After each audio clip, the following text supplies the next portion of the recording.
The protagonist opened his eyes to find himself in a massive coliseum filled with a roaring crowd. All around him, injured and bloodied fighters lay sprawled across the ground. He looked down at his own hands, stained with blood. As he turned his head, someone called out to him by name, revealing that his name was Shinkawa. A man urged him to snap out of it and pull himself together. The crowd's chants grew louder, this time rallying behind Shinkawa's opponent inside the MMA octagon. The fighters touched gloves to begin the match. The opponent tried to shake Shinkawa's confidence by reminding him of his 10 consecutive losses. The referee instructed both fighters to return to their corners, and Shinkawa's coach advised him to stick to what they'd practiced. After a final reminder of the rules, the referee signaled for the fight to begin.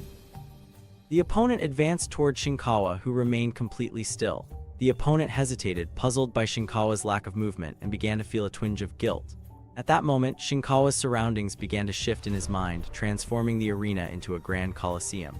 His vacant, lifeless eyes stared past his opponent, further confusing the man. Sensing an opportunity to end the fight quickly, the opponent charged forward and threw a powerful hook, confident this would secure his victory. But Shinkawa dodged the strike with a slight tilt of his body and countered with a precise uppercut. The opponent dropped instantly, knocked out cold. Shinkawa looked up to the emperor seated high above. The emperor rose and gave a thumbs-down gesture, signaling for the defeated fighter to be executed. Shinkawa took a step toward his fallen opponent, leaned in, and whispered for him to die.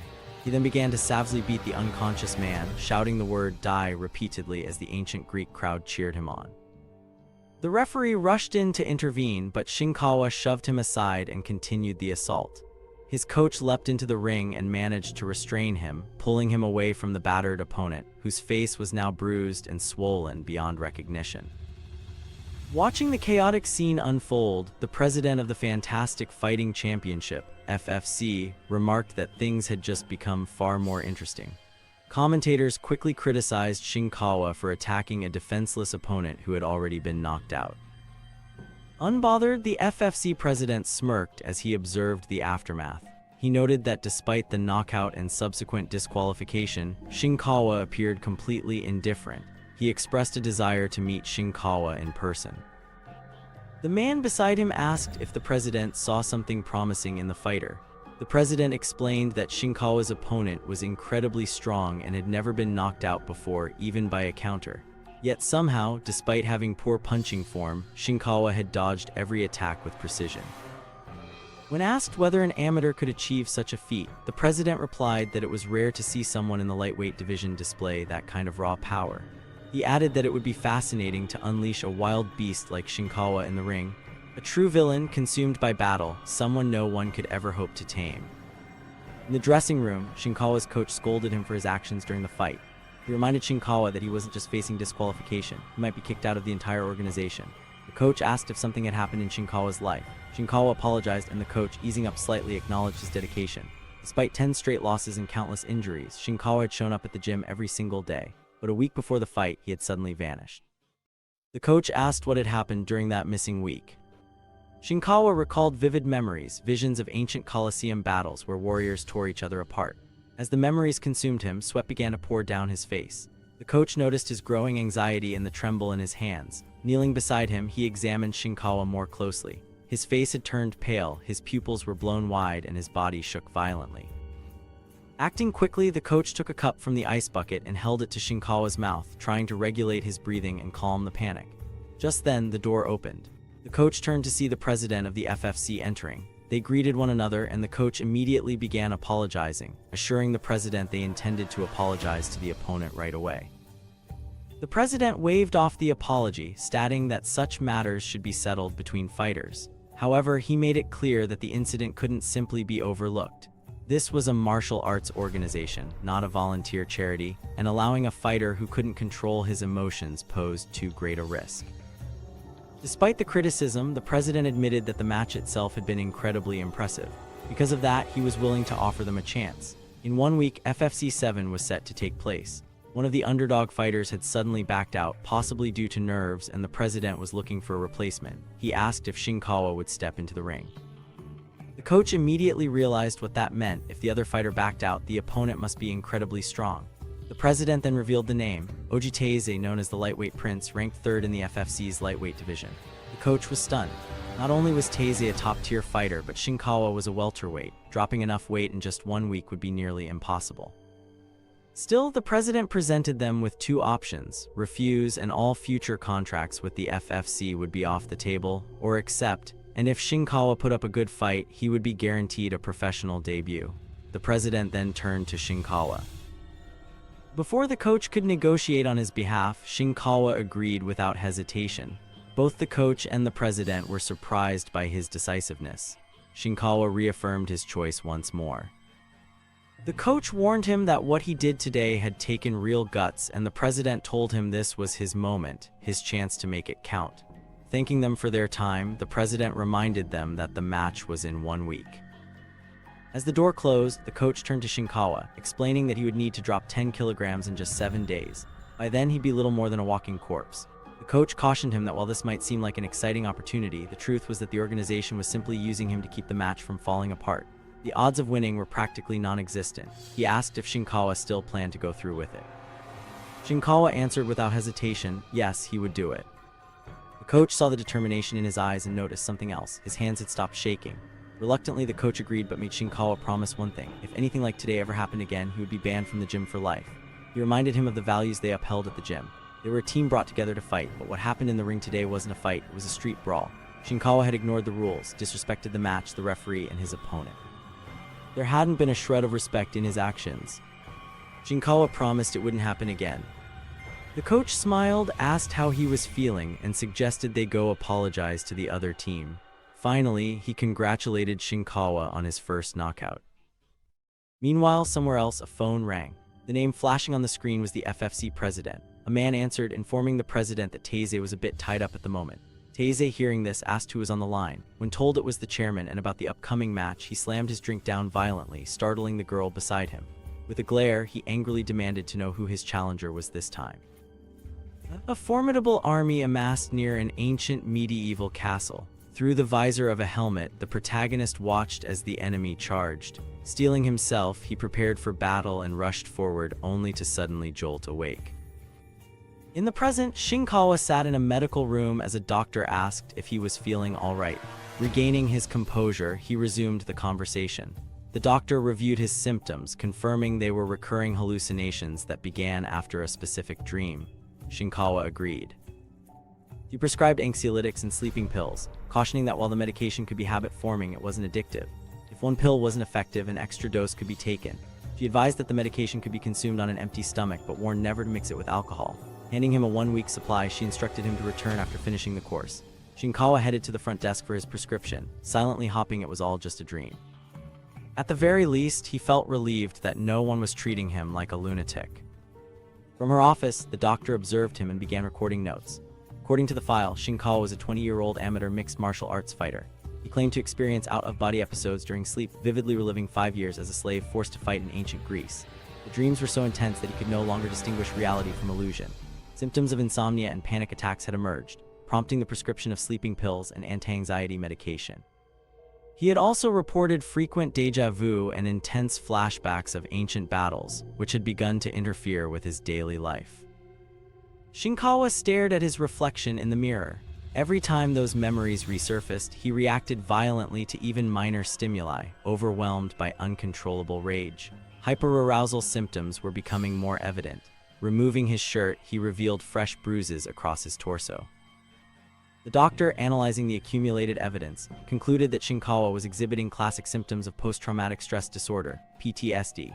She recalled that he had described being trapped in relentless, nightmarish battles for 5 years. She noted that this condition often developed when someone was repeatedly exposed to traumatic environments. But still, she wondered, could a single night of nightmares really change someone so completely? At that moment, Shinkawa was watching footage of Oji Taizai's fights. Oji was brutal and aggressive, finishing his most recent match in just 7 seconds. His record stood at 13 matches and 9 wins. At the gym, the coach commented that Oji was, after all, a national wrestling gold medalist. Oji's stats were imposing. He stood 7 centimeters taller than most in his division and weighed in at 80 kilograms. After weigh-ins, he typically recovered to 100 kilograms. The coach noted that although Shinkawa matched Oji in height, the weight difference was a major disadvantage. Unlike Oji, who cut weight strategically, Shinkawa had just 1 week to lose 10 kilograms. The Plan was brutal: stop eating and shed the weight that way. It would be painful and his condition would deteriorate rapidly. Since it wasn't a proper weight cut, there would be little time to recover between weigh-ins and the fight. Shinkawa would enter the ring as a walking corpse, fighting to return to peak condition under 5-minute 3-round rules. This would also be his first fight using 5-minute rounds, unlike the 3-minute rounds he was used to in amateur matches. The coach gave him one final opportunity to back out, admitting he hadn't yet contacted the chairman. This was the last moment to walk away. Shinkawa, resolute, said he would do it. After seeing the determination in his eyes, the coach gave in and told him not to even consider losing. The only goal was victory, and the strategy was simple: finish it in the first round with a knockout. Shinkawa expressed concern that Oji would have prepared a countermeasure, especially since his previous win had come from a counterstrike. The coach agreed, stating that Oji's team would likely try to drag out the match and avoid a knockout. To prepare, the coach told Shinkawa to start sparring for a warm-up. Once the warm-up ended, he was to put on a glove and begin visualizing Oji as his opponent. Imagine being in a terrible physical state from rapid weight cutting and conserve energy. The coach emphasized that Oji would be aware of this and would likely avoid direct confrontation. Shinkawa asked about the strategy. The coach replied firmly, continue pushing forward. When Oji refused to engage, bait him into throwing the first punch, then land a devastating counter. The coach raised his glove and told Shinkawa to imagine he was Oji. The moment he moved, Shinkawa was to strike with all his might. Shinkawa did exactly that. He delivered a powerful punch straight into the coach's glove, startling him with the sheer force. Without pause, he followed with another strike, even more powerful than the first. The coach was surprised to see that Shinkawa hadn't lost any punching strength despite the weight loss. Shinkawa struck again, this time with such impact that the coach's training glove was flung from his hand. The coach smirked, now starting to believe that Shinkawa just might be able to win. With renewed energy, he shouted for Shinkawa to come at him again. Shinkawa didn't hold back. His next punch blasted forward with enough power to send the coach stumbling, the glove flying across the gym. At the gym, one of the fighters approached the coach with concern. He couldn't stay quiet any longer. Shinkawa shouldn't be doing this, he insisted. The weight cut was killing him. He reminded the coach of that tragic case in 1FC, a fighter who died during a similar cut, dropping 10 kilograms in just 1 week. It was reckless. He begged the coach to stop Shinkawa before it was too late. The coach responded calmly, reminding him of Shinkawa's strict control over his diet and salt intake. Under these specific circumstances, it wasn't impossible. It all came down to whether Shinkawa could endure it. But the fighter pushed back. Even if Shinkawa did succeed in cutting weight, his opponent was Oji Taze, ranked 3rd in the lightweight division. He didn't stand a chance, not in this condition. Most fighters who go through something like this end up quitting the sport entirely, traumatized by the experience. And even if he kept going, it wasn't like fighters made real money. All it did was worry their families. The coach cut in, acknowledging that point. To most, this path was just self-satisfaction. It didn't put food on the table. Maybe it was better to quit while he still could. The fighter hesitated, then turned to Shinkawa directly. He told him no one would blame him if he withdrew. If he just asked the coach right now, it would be over. He pleaded with him to reconsider. But Shinkawa ended the debate. He said he was fine. The coach nodded in agreement and shifted focus. He turned to the concerned fighter and told him to get ready for sparring after his warm-up. It was going to be a brutal fight, no doubt, but they were all in this together now. Then the coach turned back to Shinkawa and outlined his diet for the week. 1 banana, then train. 1 avocado, then train again. That was it, minimal fuel for maximum exertion. On sleepless nights, he could nibble on raw broccoli or bell peppers. The coach warned him by the end he would barely be able to speak from calorie deficiency. Was he ready? Shinkawa nodded with unwavering resolve. The concerned fighter tried to speak again, but the coach cut him off. He reminded him that he'd been through this kind of camp before. Then he addressed the sparring match. He told the fighter to take it seriously. The man scoffed, refusing the headgear, clearly annoyed. In his mind, he thought the coach was trying to push Shinkawa until he gave up, but he didn't object further. They touched fists. Shinkawa immediately slipped into a fierce fighting stance, eyes burning with intensity. In his mind, the gym vanished, replaced by a roaring coliseum, ancient and blood-soaked. The fighter threw a heavy punch, but Shinkawa evaded with barely a motion. A second strike came. Shinkawa dodged again, leaning just out of range. Then he adjusted his footing and surged forward. With a clean, explosive punch, Shinkawa struck. The blow sent the fighter's mouthpiece flying as he crumpled to the floor. Silence swept the gym. One of the gym members recognized the downed man. He was ranked 5th in the FFC welterweight division. Shinkawa's expression darkened. A surge of violent instinct threatened to overtake him. He felt the urge to finish the downed fighter to kill. The coach rushed to check the fallen man's condition. Thankfully, he was all right. Turning to Shinkawa, the coach reminded him this was exactly why he'd told him to wear headgear. The fighter made excuses, saying he just let his guard down and asked for a rematch, but the coach wasn't having it. He asked if those same excuses would fly in a real match. He warned that while the guy might feel fine, his body might tell a different story. The intensity of Shinkawa's aura bore down on the fighter like a storm. He stood there, silent, glaring. The coach asked if he was all right. Shinkawa looked down at his fist, slowly relaxed it, then extended his hand to the fighter in sportsmanship. He thanked him for the match. The fighter admitted his defeat. He now understood Shinkawa's strength. He hadn't even had time to react. The coach, now more confident in Shinkawa's resolve, gave him the next instruction. Takeshi, the fighter he just defeated, would be teaching Shinkawa wrestling, his biggest weakness. While Takeshi rested, the other gym members would take turns sparring Shinkawa in a relay-style session. Each fighter would go one round, one after the other. The coach called out the first opponent. The man hesitated, cautiously securing his headgear. The coach looked back at Shinkawa and gave one final directive. Backing up equals losing. He told him to inch forward, apply pressure, conserve energy while slowly draining his opponent's stamina. That was the strategy.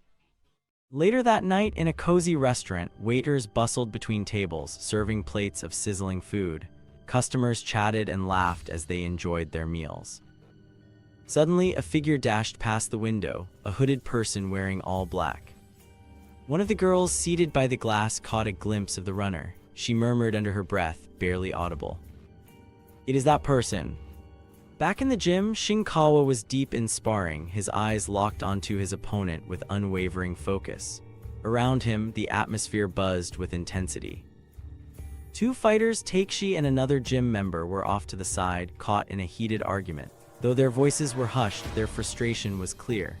Takeshi insisted he wasn't the only one who got messed up sparring with Shinkawa. The other fighter shot back, reminding him he was completely knocked out cold. Meanwhile, Takeshi turned his eyes toward the ring. He was watching the sparring match unfold, already looking forward to stepping in next. Behind them, the coach observed quietly, arms crossed. The weight cut was becoming a serious issue. With the limited time left, it was going to be rough. On the first day, Shinkawa's punches were so powerful that the coach's hands had swelled even through the mitts. But now, on the third day, there was a clear drop in his striking force. His body was breaking down along with the weight. The coach muttered under his breath, wondering whether Shinkawa would even be able to land a single meaningful hit by fight night. With only one day left to recover, it was becoming a dangerous gamble. Elsewhere in the desolate, sun-scorched land of memory, an army of ancient soldiers trained under a clouded sky. Shields were raised in unison, the sound of armor clanking in rhythm. Among them stood Shinkawa, gripping his own shield tightly. A commanding voice echoed through the ranks, "Ready your spears." He braced himself, heart racing. Then suddenly he awoke. Lying in bed, he looked nothing like the fighter from that battlefield. Shinkawa was now skinny, pale, and miserable. He moved with a sluggish stiffness, took a pill from his nightstand, peeled a banana, and forced it down. Then, without a word, he threw on his hoodie and left for another training session. At the sauna, other gym members were preparing to step in for a steam session. When Shinkawa pulled off his hoodie, silence fell. The bruises on his torso were dark and severe. One of the men assumed he must have pulled a muscle, possibly even torn it. Given its location, they speculated it could be the latissimus dorsi, a muscle directly linked to punching power.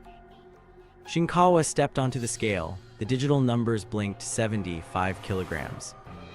The guys encouraged him, telling him he could easily sweat out the last half kilo. The realization hit them: he had lost 10 full kilograms in just 1 week. Impressed and slightly worried, they all entered the sauna together. Inside, the heat enveloped them. Shinkawa sat in silence, enduring it with gritted teeth. In his mind, the battlefield returned. Circling overhead, vultures screamed across the red skis. One of them locked eyes with him and Dove. Without hesitation, he raised a spear and impaled the bird midair. Back in the present, soaked in sweat, Shinkawa stepped onto the scale again, 72 kilograms. Just a few more grams, someone said. Everyone tensed up for the final stretch. They held out 5 more minutes. At the official weigh-in, Shinkawa stepped onto the stage. His face was gaunt, his frame depleted, but the digital screen lit up. 70 kilograms. He made weight. Cleared and passed. The team erupted in celebration, congratulating him on pulling off the impossible. Then came Ojiteze. The moment he walked in, the contrast was staggering. Oji looked massive, like a completely different weight class. Even at a glance, it was obvious he hadn't even tried to cut weight. As the two fighters passed each other, the size difference was almost comical. Shinkawa looked like a shadow of himself, while Oji smirked with a quiet arrogance. The weigh-in announcer hesitated, then read out the number. 77.4 kilograms. The crowd gasped. The president's face twisted in fury. He cursed under his breath. Oji was disqualified on the spot. Gasps rippled through the audience. Murmurs filled the air. The match was now in jeopardy. The president stormed toward Oji, clearly fuming, demanding to know what the hell he was thinking. Oji's coach stepped in, explaining that due to severe muscle cramps and non-stop vomiting, the doctor had ordered Oji to stop all activity. The president wasn't buying it. He reminded them that Oji normally weighed 80 kg and was only 7 kg over, which meant, what? He barely even tried to cut weight, and this was supposed to be the main event. Oji, calm but clearly not happy, explained that the fight had only been confirmed a few days ago. He didn't have time to fully prepare. He apologized, but that just made the president even more irritated. An apology, that wasn't going to cut it. Then Oji dropped a legal bomb. Since he hadn't received his fight money, technically he wasn't obligated to fight. Oh, and by the way, his contract with the FFC just ended. Mic drop. The president shot back, questioning why none of this was mentioned earlier. He accused Oji of just trying to protect his image, maybe even hinting that Oji had already signed with someone else. That accusation hit hard. Oji thought it was unfair and honestly kind of dirty. But then the president shifted gears. He dangled a tempting deal, 3 million yen total, split between a base payment and a win bonus. That definitely caught Oji's attention. Of course, there was a twist. If Oji lost, he'd walk away with nothing. And if the fight went to decision, there'd be a deduction for failing the weight cut. Oh, and the president couldn't help but throw in a little taunt. Classic. At this point, Oji couldn't refuse. The conditions were harsh, but the money and maybe his pride forced his hand. He agreed. Midway through the chaos, Shinkawa asked what he was supposed to do now. But before he got a proper answer, Oji's coach stepped in, saying there was no point fighting someone who failed to make weight. He even questioned Oji's professionalism, calling his stunt straight up embarrassing. That lit a fuse. Oji lost it and snapped back at the coach. The tension. Thick, and if you're ready to feel that same electric intensity every time the action escalates, go ahead and hit that subscribe button to stay right in the heart of it all. The president cut through the noise. He told Oji they'd find a more suitable opponent for Shinkawas, someone in the right weight class. Shinkawas would still get the 100,000 yen as promised. Not bad. But then came Plan B. If Shinkawas was still down to fight in the main event, the president sweetened the pot. He'd toss in Oji's 1.5 million win bonus. That meant Shinkawas could walk away with 1.6 million yen if he won. The other fighters, pretty sure they all did a double take. Shinkawas was in, no hesitation. His coach, not thrilled. He warned there were only 24 hours until the fight and Shinkawas wasn't in top shape, but Shinkawas wasn't backing down. He said he'd recover in time, and he meant it. Oji, of course, had to get the last word. He taunted Shinkawas, saying he should use this chance to make a name for himself, though all that prize money would probably end up going to hospital bills. Not cool. Shinkawas fired back, calling Oji trash for not even being able to make weight. That one hit a nerve. Oji was about to go off again, but the president stepped in just in time and told them to save it for the cameras. Then came weigh-in time. Shinkawa stepped on the scale 70 kg, nailed it. Oji followed 77 4 kg, disqualified, not even close. The reporters were stunned. One of them asked the question on everyone's mind, how did he miss weight that badly? A 7 kg gap basically screamed, I didn't cut anything. A female reporter chimed in, guessing that the rumors about Oji getting a contract offer from ONE FC were probably true. She continued, pointing out how wild it was to accept a new contract mid-cut and just bail. She figured he probably didn't bother cutting to save energy since the fight money now meant nothing. Then the president took the mic. He announced that although Oji failed to make weight, Shinkawas had agreed to move forward with the fight. But he added none of it mattered if Oji had no motivation to compete. He glanced at Oji and laid out the deal. No pay if he lost, double pay if he won. High risk, high reward. The female reporter commented that the president was clearly desperate, throwing everything at the wall to keep the show alive. She even wondered if Shinkawas would make it out alive. Another reporter joked that with a 7 kg difference, this might be less of a fight and more of a beatdown. Both fighters stood on stage, locked eyes while the cameras clicked, tension maxed out. Oji smirked and tossed a taunt at Shinkawas. The president handed Shinkawas the mic, giving him a chance to respond. With a sharp glare and zero hesitation, Shinkawa said he'd finish it in the first round. Bold, the crowd loved it. Not to be outdone, Oji grabbed the mic and fired back with the same threats. Round 1, game over. As they walked off stage, the president turned to his assistant and quietly ordered her to investigate Oji. He wanted her to spin the situation in a way that would hurt Oji's image and send the footage to ONE FC, make them really think twice about that contract. She asked if having Shinkawas as the opponent was a good move. Wouldn't it look worse if the fight ended instantly? The president shrugged. Combat sports weren't about guaranteed outcomes, they were about the possibility that anything could happen. And was he hoping Shinkawas would win? Not exactly. As long as the kid put up a decent fight, that was enough. Late at night, a car rolled through the quiet streets, carrying Shinkawa and his team. Inside, the mood was tense as they discussed a change in strategy. The coach explained that Oji had been penalized for failing to make weight. If the match went to a decision, then Shinkawa's victory would be secured. The coach instructed Shinkawa to rely on feints and frontal attacks, just enough to score with jabs and low kicks. He warned against starting an aggressive offense and advised Shinkawa to throw punches only when he could time counters. If that wasn't possible, he was told to evade using footwork. Shinkawa pointed out that this approach was the opposite of their usual strategy. The coach acknowledged it, explaining that their previous plan had been more of a gamble. This, however, was a real strategy. Still, Shinkawa expressed doubt, noting that no one wanted to see a fight like that. But the coach reminded him that he was already at a disadvantage. Stalling for time wasn't an option. The focus now had to be on holding his ground. The coach continued, telling him that if he didn't want to prove the doubters right, those who expected him to lose, he had to commit fully. Shinkawa, determined, stated that he intended to finish the fight in the first round. He had made a promise and he planned to keep it. The coach then offered a final piece of advice. In the world of fighting, effort meant nothing. There was only winning or losing, no in between. With fierce resolve, Shinkawa declared that he would win. The fire in his eyes said it all. Everyone in the car smirked, a quiet but clear sign of pride. The coach said no more, offering just a nod of encouragement. Shinkawa continued eating, focused on recovering everything he had lost. 30 hours later, the arena lights blazed. It was time for the main event. The announcer's voice echoed through the crowd as he called out Shinkawa's name. Stepping into the octagon, Shinkawa was met with cheers. This time, there were fans in his corner. Among the crowd were the two reporters who had covered the weigh-in. One of them noted that Shinkawa had recovered quite a bit in just a day. The female reporter, watching intently, couldn't help but think that it would be painful to see someone so handsome take a beating. Then came the opponent, ranked third in the lightweight division, Oji Tesa.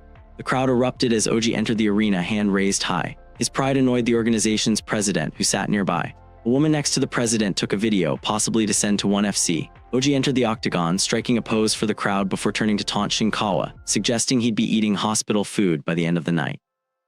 The referee gave the signal. The fighters touched gloves, the bell rang, and both dropped into their stances. Oji was quick to act. He raised his leg and landed a powerful strike on Shinkawa's. As Oji stared at him, expecting a reaction, Shinkawa didn't move. This unsettled Oji. Was Shinkawa really planning to take the kicks head-on? If so, Oji was more than willing to oblige. He delivered another kick. From the sidelines, the coach shouted for Shinkawa to initiate sequence number 6. But still, Shinkawa didn't move. Oji threatened again, claiming Shinkawa would be crawling home, and continued hammering his leg with kicks. Blood began to drip from the impact points. In Shinkawa's mind, he wasn't just a fighter, he was an ancient warrior, shield raised, weathering a storm of arrows. He waited, patient, knowing that once the barrage ended, it would be his turn to strike. Another kick landed, and this time, Shinkawa lost his balance. Oji saw his chance and launched another attack. The gym members and coach watched with concern, but Shinkawa remained laser-focused, like a lion waiting for the perfect moment to pounce. Before falling, he grounded his leg in just the right position, regaining his balance and using it to dodge Oji's incoming strike.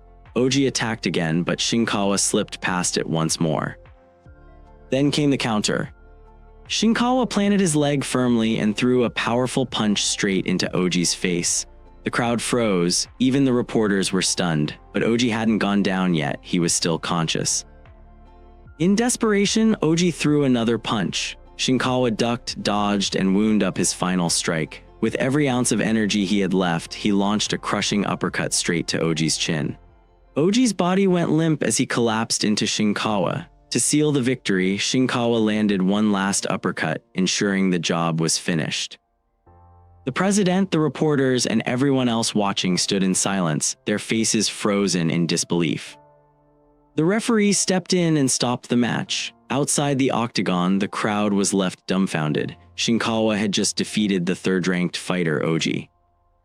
Caught in the heat of the moment, Shinkawa was overwhelmed by a strange sensation. In his mind, he heard a chant, something ancient, primal, a cry to finish off his opponent. In his hallucination, it felt like the entire building was urging him to end Oji. But the illusion shattered when his coach called out to him. His teammates rushed into the cage, embracing him with joy and pride. The coach praised him, saying everything had gone exactly according to plan.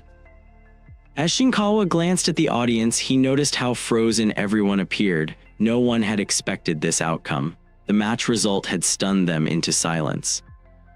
Meanwhile, the commentators began analyzing the fight. They remarked on how Shinkawa had lost his balance after repeated strikes to the leg, making it seem as if he was defenseless. In reality, he had deceived everyone. His calm composure had masked his true intent. The rookie had just knocked out the third-ranked fighter, and no one had seen it coming. The president looked over to where Oji was receiving treatment from his team. There was a quiet satisfaction in his eyes. Shinkawa had made good on his promise, delivering a first-round knockout. The result had exceeded all expectations. Eventually, Oji regained consciousness. The president, watching silently, smirked to himself. This outcome had gone even better than he'd imagined. The announcer approached Shinkawa and asked for his thoughts. Shinkawa responded with unexpected indifference, stating that the fight had been disappointing. The commentator followed up, asking about the 10 kilograms he had lost in just 1 week and what challenges he had faced, especially considering Oji hadn't even made weight. With unwavering confidence, Shinkawa replied that there was nothing challenging about beating Oji. Then he took the microphone and made a bold declaration. He wanted to fight the champion. If the champion wasn't too scared to face him, he should step up now. The entire crowd gasped, the atmosphere shifted. In the VIP section, the president made a dramatic pose, one reminiscent of Lelouch from Code Geass. He had thought Oji was the villain in this story, but now it seemed another had taken that role. Shinkawa left the octagon with the spotlight following him. The crowd's attention was still locked on him. On social media, the comment sections exploded. Everyone was talking about Shinkawa, the match, and the shocking outcome. People were blown away. Elsewhere, inside a locker room, a man watched the fight replay on his phone. Another entered the room, sensing that a new wind was about to blow through the world of fighting. However, he also pointed out that such a wind could die down in an instant. He then addressed the man watching the video, who turned out to be the reigning champion. He admitted that after seeing Shinkawa defeat the third-ranked fighter in his debut, some might get the wrong idea. Still, he gave credit where it was due. Shinkawa had impressive punching sense, strong expressions, and a level of composure that didn't match his rookie status. It felt as though he had survived countless real battles. If Oji had prepared more seriously, the champion noted, the fight could have been far more interesting. Oji hadn't been motivated from the beginning and never got to show his full potential. A shame, really. The other man informed the champion that the organizers wanted to schedule a match between him and Shinkawa while the hype was still hot. The champion didn't hesitate. He put on a gas mask, accepted the proposal, and approached a massive tire for training. As he began his workout, he simply stated that the fever would die out once Shinkawa lost his next fight. A week later, inside a university hospital, Shinkawa sat across from a doctor. She asked about his dreams. He explained that these dreams weren't ordinary. They were lucid, yes, but different. Normally, he wouldn't feel pain in dreams, yet in these, the pain was vivid. Bones breaking, swords cutting, arrows piercing, he felt it all. It wasn't reality, but it wasn't just a nightmare either. No matter how much he struggled, he couldn't wake up. Not after a week, not after a month. There had been a moment, just one, when he believed he'd finally returned to the real world. He remembered the joy, thinking it was all over. But that too had been a dream. He had only fallen asleep again, exhausted from fighting within the dream. 5 long years passed in that dream world before he finally returned. Even now, he admitted there was fear that it might all happen again, that he might be pulled back. He couldn't tell if this life was real or just another illusion. He wasn't even sure if he was truly alive. But there was one thing he knew for certain. To find the answer, he had to keep fighting. At the Corner Man MMA training center, the coach stepped inside expecting a quiet morning, but what he found was a surprise. Shinkawa was already there, cleaning the gym. Shinkawa greeted him casually, but the coach was having none of it. He reminded Shinkawa that rest is also part of training, especially when preparing for the next match. Apparently, Shinkawa hadn't heard the news. Curious, he asked about the next fight. The coach gave a wry smile. The organizers had already contacted him about a title match with the champion. Then, in a not-so-subtle jab, the coach added that some bastard went and issued a challenge on his own, clearly referring to Shinkawa. The coach then shifted into a serious tone. He warned Shinkawa that Harayama, the reigning champion, had never lost a fight. Unlike Oji, Harayama wasn't a wild beast. He was a cool-headed robot, a master tactician who specialized in mental warfare. Harayama's technique was extensive. He could adapt to nearly any situation, proficient in jiu-jitsu, kickboxing, shoot wrestling, and boxing. And what made things even more troublesome were his physical stats. Though only 1 centimeter shorter than Shinkawa, considered small for the lightweight division, Harayama had an absurd reach of 190 centimeters. Even worse, he was a southpaw. A left-handed striker with freakish reach was a nightmare for any opponent. His muscle-to-bone ratio was high. His low center of gravity made him stable, durable, and hard to knock down, not that Shinkawa would be taking him to the ground anyway. To summarize, he was a southpaw, so his attacks would be hard to read. He was short, so he'd be harder to land clean punches on, and with that long reach, his strikes could come from unexpected angles. If Shinkawa couldn't close the distance and started eating shots from afar, then panicked and rushed in recklessly, that would be the end of the match. Shinkawa calmly asked if the coach was trying to scare him. The coach responded that he wasn't trying to scare him, just making sure he understood everything before accepting the fight. Without even blinking, Shinkawa accepted the match. They bumped fists, sealing the decision. Then, the coach informed him that an interview was scheduled for the afternoon and told him to just answer freely. Later that day, the familiar female reporter from the last match entered the gym. She commented on the good atmosphere and the coach greeted her, saying everyone had been full of energy since their rookie fighter's explosive debut. From across the gym, they saw Shinkawa training, doing pull-ups with a heavy weight tied to his waist. Takashi raised an eyebrow. He's still doing that. Shinkawa responded without looking back. If he imagined he would die if he let go, then he could keep going. The coach introduced the reporter to Shinkawa and suggested he consider streaming his training in the future. She introduced herself as Tsuji Soa from rank 7. They moved into a side room to conduct the interview. She began by expressing her curiosity about his previous match. Given that Harayama remained undefeated, many believed Shinkawa had no real chance. She asked for his thoughts on that. Shinkawa simply said he didn't think much of it. To him, this was no different from facing Oji. She followed up, asking if that meant he was confident he could defeat Harayama. With calm determination, Shinkawa answered that no matter how the match went, he had made a promise to win, and he intended to keep it. She then asked how he had changed since his amateur days. Shinkawa replied that back then he didn't have much luck, but now it seemed like luck had finally caught up with him. She smiled, commenting that luck was a kind of skill too. Next, she asked what got him into martial arts in the first place. Shinkawa's expression darkened slightly as he remembered. He had been bullied as a kid, beaten down by delinquents. The memory of being punched and unable to fight back lingered clearly in his mind. The reporter was surprised. Shinkawa had been bullied in high school. He confirmed it, though he added there were various other reasons why he eventually dropped out. Still, she concluded that martial arts had become his way of fighting back, a response to a past where he felt powerless. Meanwhile, outside the room, a few gym members peeked through the slightly open door. One of them whispered that Shinkawa was surprisingly good at interviews. But then they noticed something else. Someone in the gym had started a live stream. The streamer grinned at the camera and declared that he was about to show the world what happens when an extremely strong regular person fights an amateur martial artist, right here, live. The reporter concluded the interview, thanking Shinkawa for his time and assuring him they'd be cautious with the information they shared.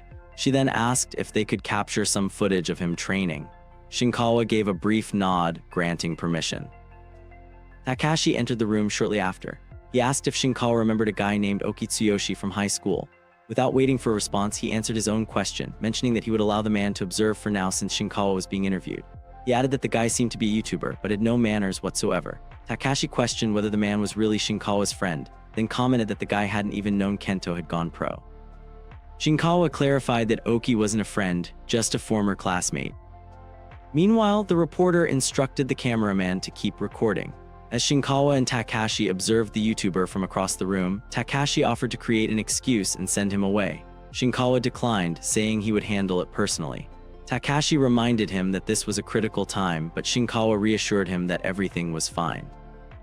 Shinkawa approached the YouTuber calmly. The YouTuber greeted him with exaggerated friendliness, pretending they were long-lost friends.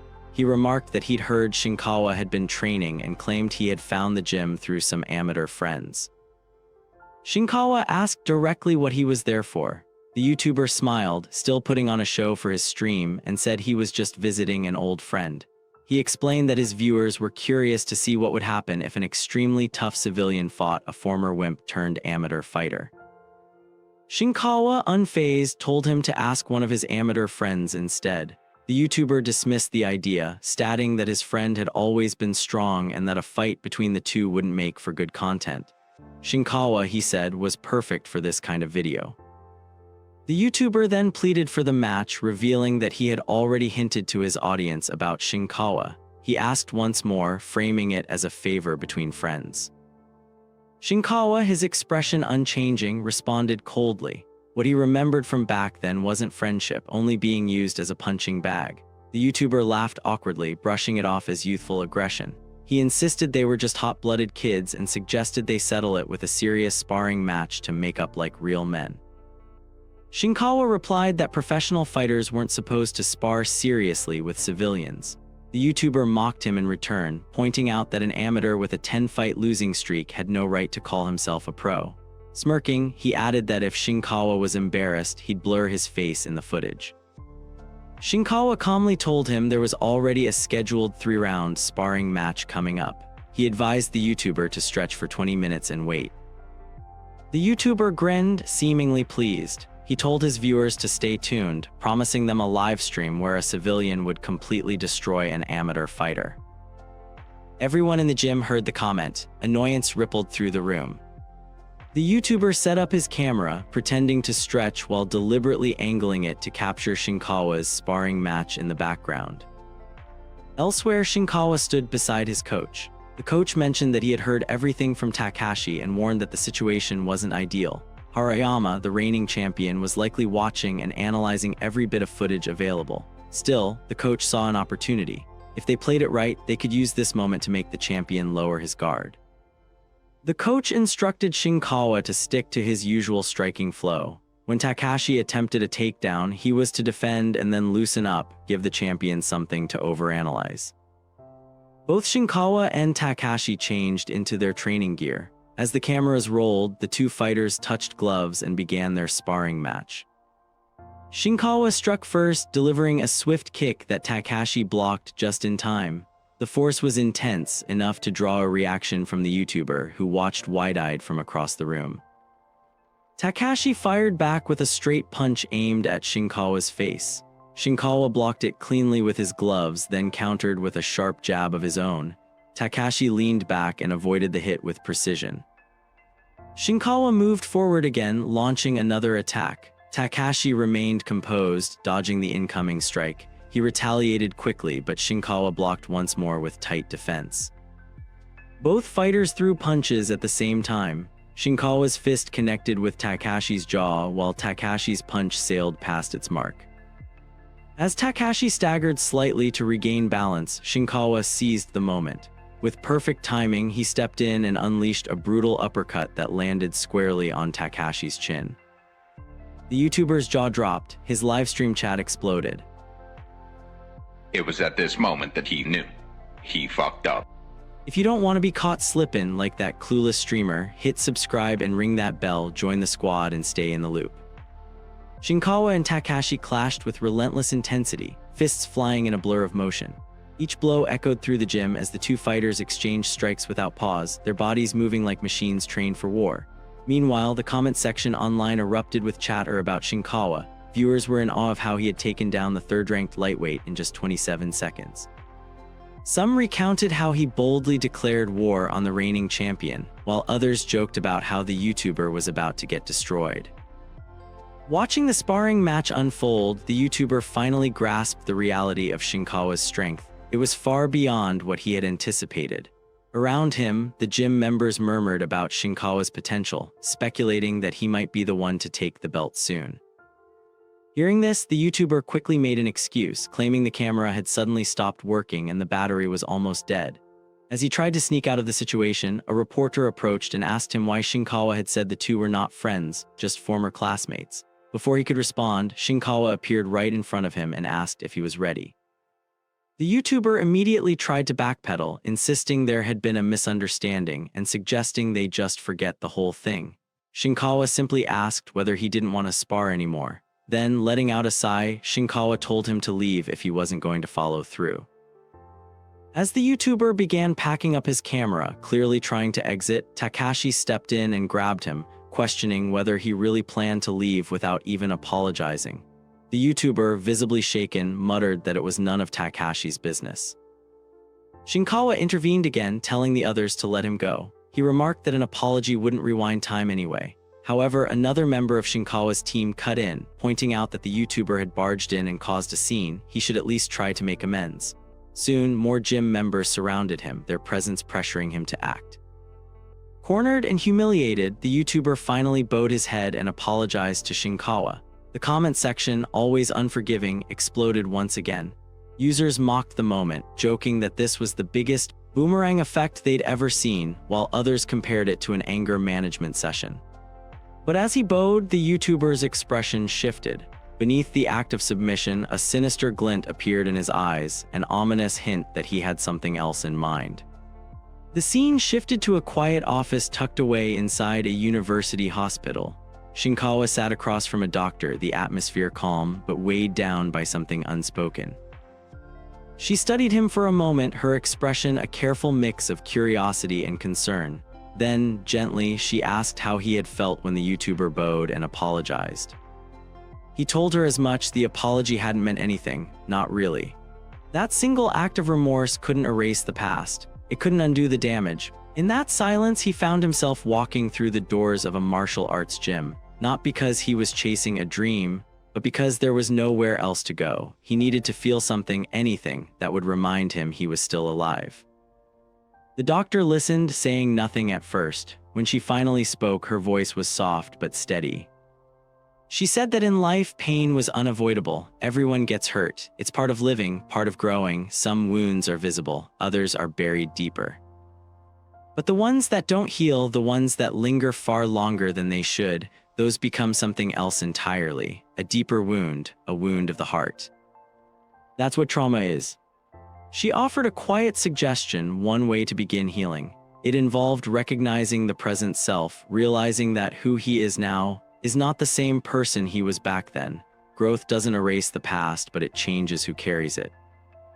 Then she asked if he could meet his past self, what would he say? In his mind, Shinkawa saw it clearly, a version of himself lying on the floor, bruised, defeated, empty. That version of him had no strength left to stand, no fire, no direction. He looked down at that old self and thought, if I can overcome this pain, I'll become even stronger. The doctor raised an eyebrow and remarked that it sounded familiar. She asked if he knew where the words came from. Shinkawa shook his head. She told him it was from a German philosopher, a reminder that strength is often forged through suffering. He didn't care who said it. Back then, during those hellish nights, it was the only thing that kept him going. Later that evening, Shinkawa stepped out of the hospital. In his hand was a small white bag, the prescription the doctor had written for him. The city lights shimmered in puddles on the sidewalk as he walked. Everything felt oddly quiet. Eventually, he reached his apartment building. The stairwell was dim, lit only by a flickering bulb. As he began descending the steps, a strange feeling crept in, a gut instinct. Someone was waiting. At the bottom of the stairs, the YouTuber stood, no longer alone. Several delinquents flanked him, their eyes cold, posture aggressive. With a sneer, the YouTuber mocked the place, asking if Shinkawa was still living in this filthy dump. His voice dripped with resentment as he ranted about how Shinkawa had ruined his channel, how he was going to pay for it. In his hand, he gripped an electric taser. But Shinkawa didn't flinch, he didn't move, he didn't even blink. Then slowly, Shinkawa's lips curled into a smirk, calm and unreadable. The same expression that said more than words ever could. At the same time, the reigning champion was watching Shinkawa's sparring, which had been uploaded to the delinquent YouTuber's channel, and his coach commented that he had no idea how the footage had been recorded. However, judging from the comments, it clearly didn't seem staged. The scene shifted back to the alleyway. Shinkawa's took quick action. He moved first, delivering a sharp kick to the man in the blue shirt. As that played out, the champion and his coach continued their conversation. The champion analyzed that Shinkawa's debut match against Oji had ended so quickly, he hadn't realized just how much power Shinkawa packed into his punches. The scene shifted back again. Shinkawa swiftly ducked and dodged as the attackers swung at him with bats. The champion observed that Shinkawa's defense wasn't bad. Most of the blows failed to land, and his quick judgment allowed him to evade even under pressure. While Shinkawa continued to dodge the wild swings, the coach pointed out that some of Shinkawa's flaws were becoming visible, especially his wrestling defense.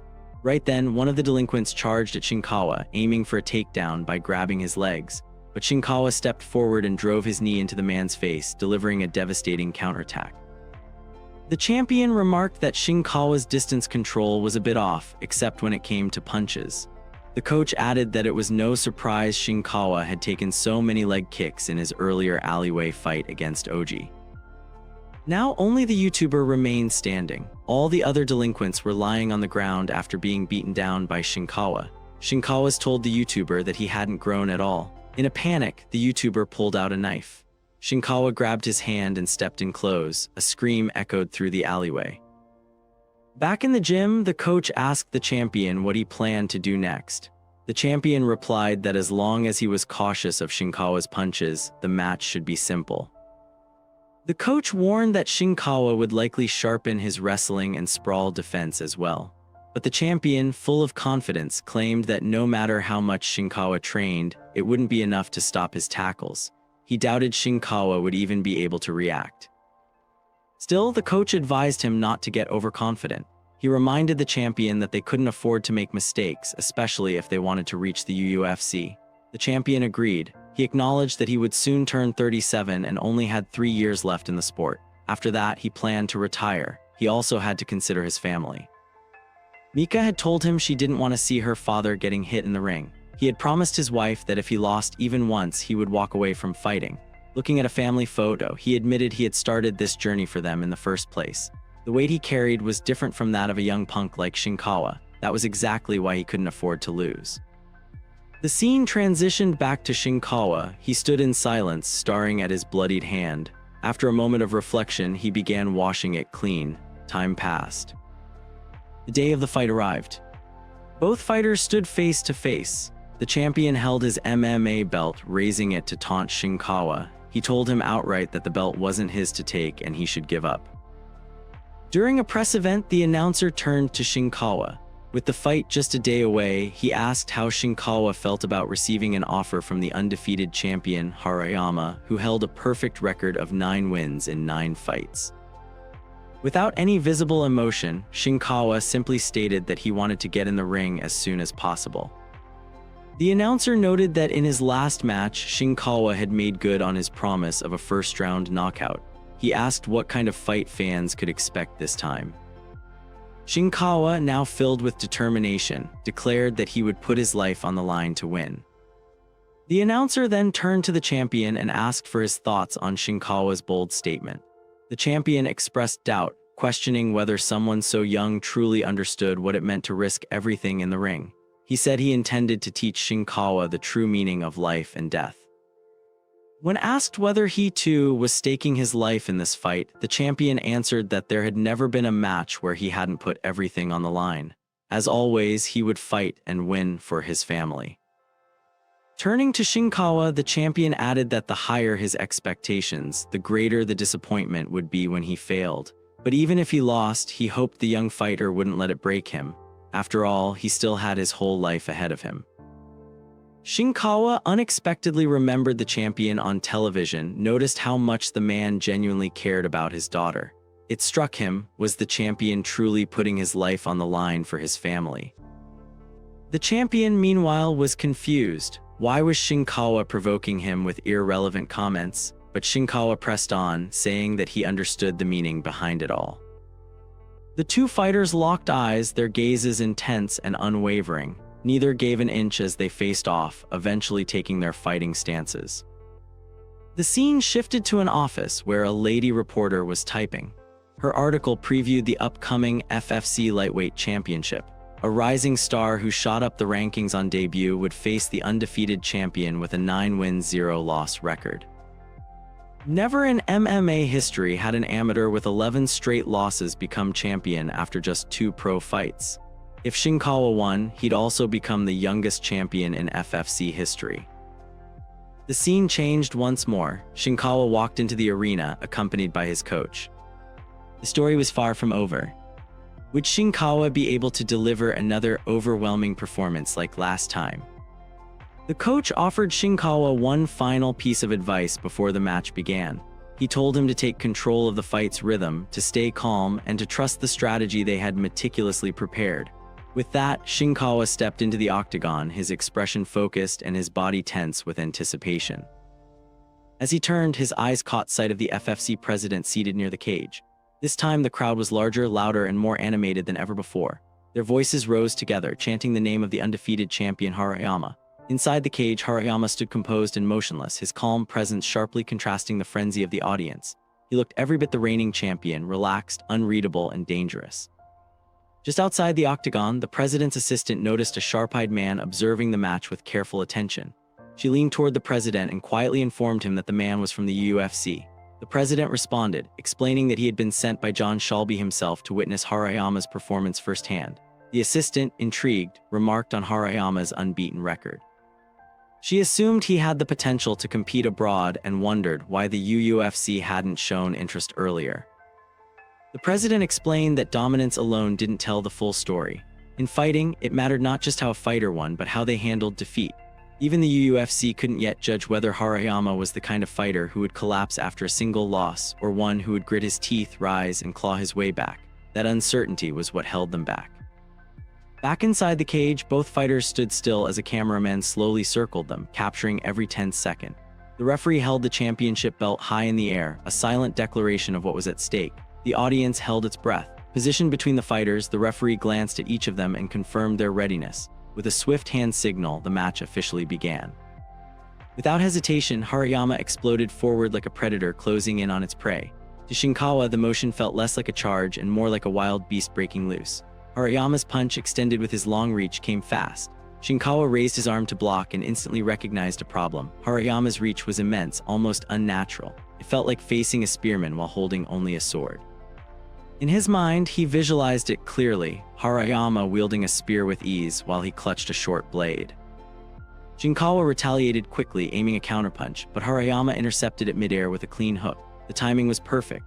Immediately, Harayama followed with a sharp strike aimed directly at Shinkawa's face. The blow landed flush, forcing Shinkawa to step back and reassess. He realized that even when he tried to jab, Harayama's lead hand was always there, constantly disrupting his rhythm and breaking his timing.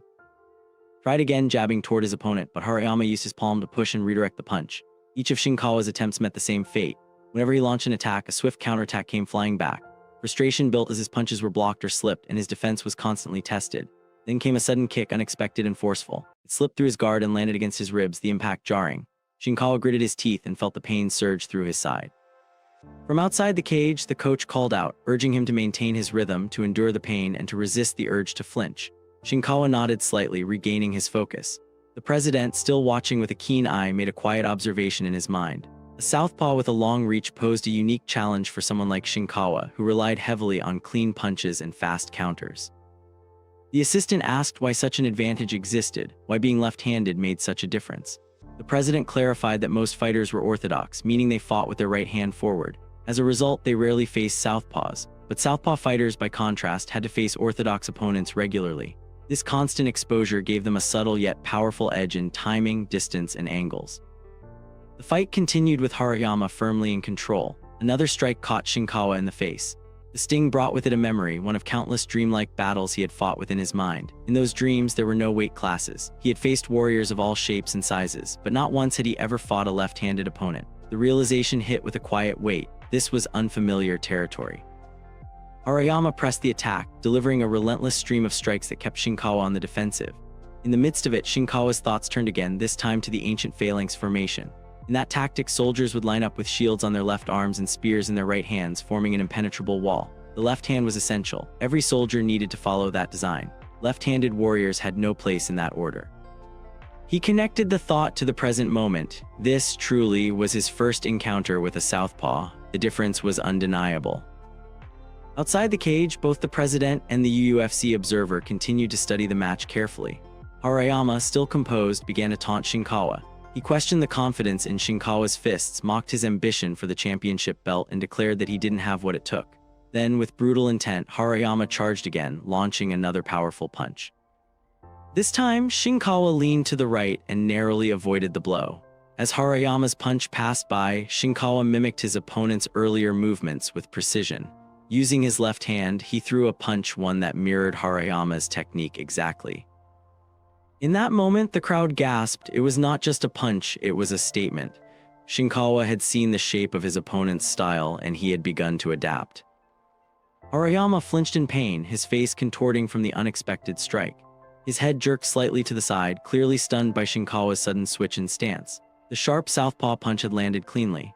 Outside the octagon, Shinkawa's coach shouted with excitement, realizing immediately what had just happened. Shinkawa had begun utilizing a southpaw approach, mirroring the champion's techniques. The president, observing from the stands, narrowed his eyes as he noticed the subtle yet significant change. The UFC observer, seated beside him, continued watching silently, his gaze never leaving the fighters. Unlike the others, he showed no reaction, only silent calculation. Shinkawa now fought with his left hand forward, adapting to the southpaw style with growing control. He maintained his distance and tested Harayama with measured attacks. Harayama ducked under a wide hook and smoothly dodged a follow-up jab, leaning his torso backward with calculated precision. The punch missed by inches. Suddenly, Harayama lunged forward with a powerful punch, aiming directly for Shinkawa's head. But Shinkawa shifted to the side just in time. The fist grazed him but failed to land cleanly. A tense moment followed. The two stood in the center of the octagon, their gazes locked. A mutual silence filled the air. Each studied the other's movement, waiting for the smallest mistake to exploit. It was a stalemate, a brief pause before the next storm. In that stillness, memories resurfaced in Shinkawa's mind. His thoughts drifted back into the recurring dream that had haunted him throughout his training. In that world, countless soldiers stood shoulder to shoulder, most of them civilians with families. These were not warriors by nature. They had no desire for bloodshed, no hunger for glory. But to survive, they had formed ranks, lifted their shields, and held the line. They fought not to conquer, but to protect. Yet among them were those who had no choice. Slaves, unarmed, unnamed, and unseen. They were thrown to the front where arrows rained down and spears tore through the flesh. They couldn't rely on ranks or shields. Instead, they charged blindly, risking their lives to scatter the enemy's formation. In those dreams, Shinkawa had always been one of them, one of the expendables, surviving through instinct, grit, and pain. Back in the present, Harayama extended his long arm and launched a powerful jab. Shinkawa dodged once more, stepping out of range. As the blow passed harmlessly by, Shinkawa remembered the words Harayama had spoken during their face-off. The champion had claimed that Shinkawa didn't understand what it meant to risk everything. But he did. He knew it deeply intimately. Victory wasn't a choice, it was survival, and if he couldn't win now, there would be no second chance. Only defeat, only death. He pressed forward, willingly stepping into Harayama's range despite the blows. Harayama analyzed the aggression, concluding that Shinkawa had abandoned all form. It looked like desperation. From Harayama's perspective, Shinkawa was simply swinging with everything he had, attempting to overwhelm him with brute force and reckless courage, trying to turn this match into a chaotic brawl. Harayama's coach called out, urging him to push Shinkawa back. Harayama responded instantly, unleashing a sharp kick that cracked against Shinkawa's side. Despite the pain, Shinkawa continued forward. His body absorbed the strike, but his eyes never wavered. He charged again. Harayama retaliated with another punch, missed. A second punch also dodged. Realizing his strikes weren't landing, Harayama adjusted his tactics and delivered a brutal leg kick. The impact landed cleanly.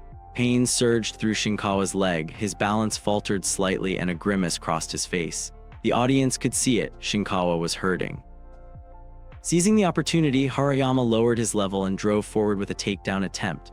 But Shinkawa, anticipating the move, sprawled with perfect timing. His hips dropped, denying the takedown, yet it was a ruse. Harayama had feinted the tackle. As he closed in, he switched tactics again, throwing a heavy punch at point-blank range. It connected. Shinkawa's body jolted from the hit. Without pause, Harayama resumed the takedown, wrapping his arms around Shinkawa and driving him to the canvas.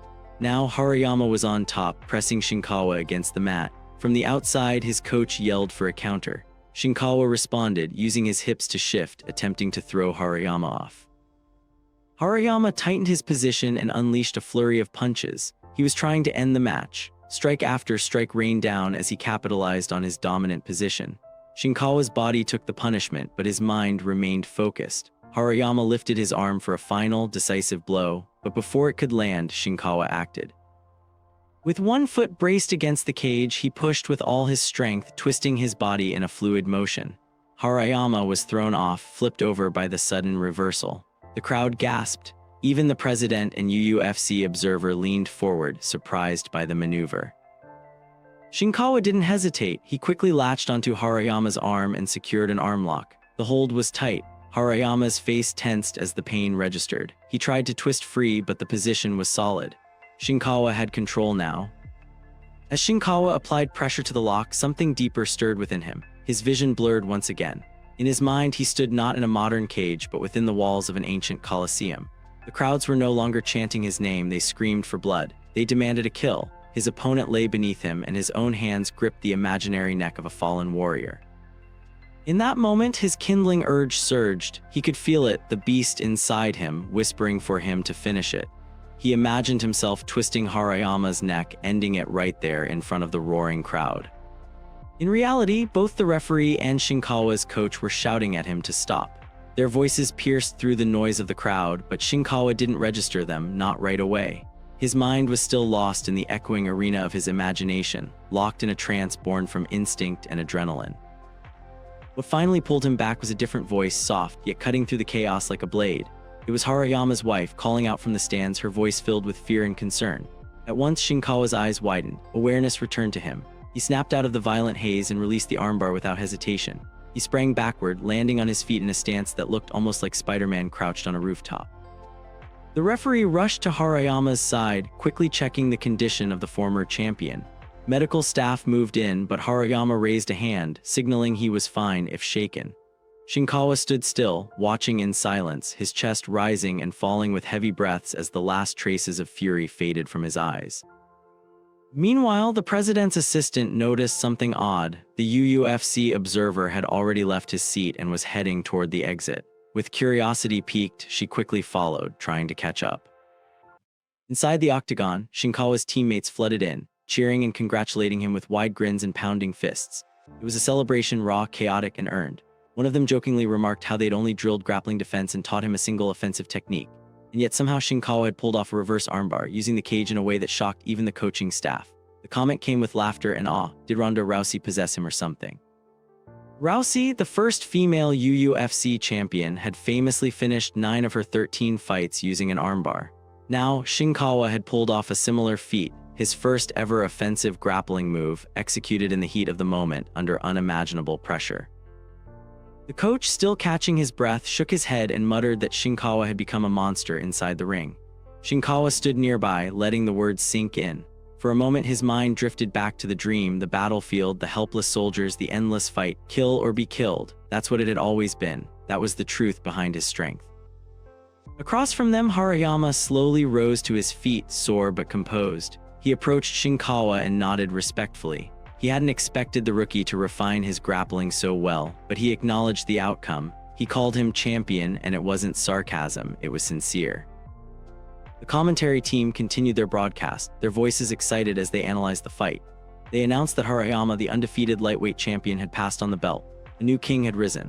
Shinkawa had just become the youngest champion in FFC history, and the entire match had lasted just 2 minutes and 49 seconds. The experts had all been proven wrong. He had won against every prediction with raw talent and sheer will.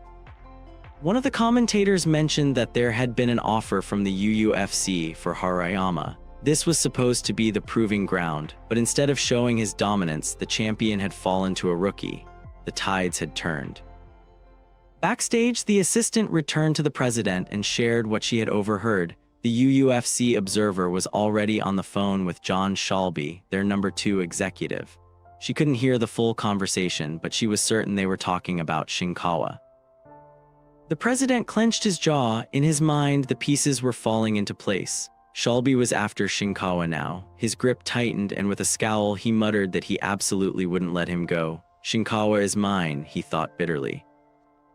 Then, the spotlight turned again to Harayama. Holding the microphone in the center of the octagon, his face still bruised, he shocked the arena by announcing his retirement from active competition.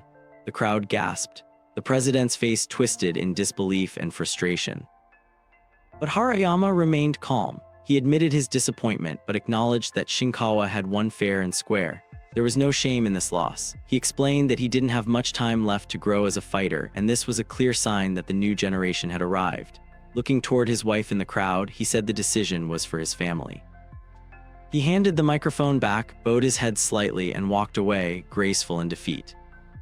Then the spotlight turned to Shinkawa. The announcer handed him the mic and asked how he felt after becoming champion. Shinkawa raised the belt above his head and said that he wanted to fight again as soon as possible. He believed the ring was where he truly belonged. With fierce conviction, he stated that depending on the situation, he'd fight twice in a single day if needed. He looked into the crowd, eyes burning with passion, and challenged every fighter watching. He told them not to be afraid. To keep challenging him, he would take on all comers. Then, without another word, Shinkawa handed the mic back and exited the octagon, the championship belt on his shoulder and his coach walking beside him. Quick correction. Earlier I said southpaw means left-handed and orthodox means right-handed, to be clear. Orthodox stance: a fighter has their left foot forward and their right hand is the nearest to their face. Southpaw stance: the southpaw stance is the opposite to an orthodox, as your right foot is forward and your left hand is back nearest to your face. Big thanks to at Zaverhill 6638 and at BLXCKKXGE and at Nathaniel Kashimal 3477 for the correction. Appreciate you all. Make sure to subscribe for more Manhwa recap content. As the coach and Shinkawa stepped into the backstage corridor, they were immediately greeted by the FFC president, who was practically bursting with excitement. He congratulated them warmly, proclaiming that Shinkawa had not only seized the championship but had now become the very face of the FFC organization. Then, turning to the coach, and at long last putting a name to the figure who had stood silently behind the scenes, he addressed him as Shiraishi. With a steady nod, Shiraishi accepted the praise, simply replying that it was all the result of Shinkawa's relentless hard work until the very end. The president shifted to business, noting that Shinkawa's champion status made it imperative to sign an exclusive contract with the FFC. He explained that without affiliation, Shinkawa would miss out on high-profile bouts, but under contract the organization could arrange as many fights as he desired, against top-tier opponents and secure significantly higher purses. Shiraishi requested time to consider the offer, stressing the need for careful deliberation. The president cautioned that the opportunity was fleeting and urged them to strike while the iron was hot. Shiraishi respectfully assured him they would confer and respond promptly. As the president departed, Shinkawa turned to his coach, questioning the decision to delay acceptance. He explained that money and conditions mattered little to him compared to the chance to keep fighting. Shiraishi revealed that John Shalby, the UFC's #2 executive, had already contacted them to express interest in Shinkawa after scouting the recent match. Outside the changing rooms, the president's assistant approached and asked how the meeting had gone. The president, visibly irritated, explained that the very fact they had put everything on hold without even hearing the conditions meant that UFC had already made their move. He guessed they wouldn't jump into contract negotiations immediately, but were likely planning to decide based on a test match. He stressed that Shinkawa was a fighter he had personally discovered and pushed all the way to becoming a champion, and he wasn't about to let him go so easily. When the assistant cautiously asked what he planned to do about it, the president replied with a cold resolve: he would stop it by any means necessary. The scene shifted to a university hospital. The doctor asked about the hallucinations and the intense urge to kill that had surfaced during the match. Shinkawa confirmed and described how the killing instinct took over him. He imagined breaking his opponent's arm and twisting his neck. He explained that instinctively he saw his opponent as an enemy who should be killed. The doctor asked how he managed to suppress those feelings. Shinkawa recalled hearing a voice, but when the doctor suggested it might be an auditory hallucination, Shinkawa denied it. He explained that it was the opponent's wife screaming, and that was when he snapped back to his senses. He admitted that in the moment his family from his dreams came to mind. The doctor asked if he had a family in his dreams, to which he confirmed. Though he had lost them in the war, even though it was just a dream, he still felt deep love for them and couldn't forget the sadness of losing them. The doctor decided to add one more medication, and he asked what kind of medicine it was. She explained that it was an atypical antipsychotic, a medication designed to suppress hallucinations and delusions. He inquired whether the medication would show up in doping tests, to which she confirmed it would not. She reassured him that it had no effects that would enhance athletic performance. When he asked about potential side effects, she explained that at first he might feel slightly heavy or his tongue might become numb. There was also the possibility of drowsiness. He concluded that his movements might become dull. However, she advised that the medication had recently been improved and she did not believe the side effects would be as severe. Afterward, Shinkawa left the doctor's office and retrieved his medication from the front desk. Meanwhile, the doctor in her office began analyzing Shinkawa's case. His ongoing struggles with fighting and the persistent hallucinations and delusions, which had lasted over a month, led her to consider the possibility of schizophrenia. She thought of the former UFC inaugural lightweight champion, Tony Ferguson, a fighter who had achieved 100 consecutive wins and risen to become the UFC's first interim lightweight champion. At the peak of his career, Ferguson was struck by schizophrenia. As his hallucinations and delusions worsened, he began to harm those around him. At the urging of his family, he sought psychiatric help, where he was prescribed risperidone, an antipsychotic medication for schizophrenia. However, the side effects of the drug made weight-cutting difficult, leading to losses in his fights. As a result, he lost his champion title. At this rate, Shinkawa might be facing the same outcome. Before the doctor could finish her thoughts, the scene shifted. Shinkawa, having left the university hospital, glanced at his medication before tossing it into the trash. His expression was grim as he left the building, running. In the gym, Shinkawa was wrapping his hands, getting ready for his training session. Once finished, he stepped into the ring to start his workout with his coach, Shiraishi. Meanwhile, one of Shinkawa's friends, holding his phone, sees on social media everyone was talking about Shinkawa. He was confused, wondering how Shinkawa had suddenly become so strong. Takashi, overhearing, replied that Shinkawa had put in a lot of hard work to get to this point. The guy responded saying that Shinkawa had been working hard before too, but hadn't made any progress, and he couldn't understand what had changed. Takashi explained that perhaps Shinkawa had been dealing with mental struggles in the past.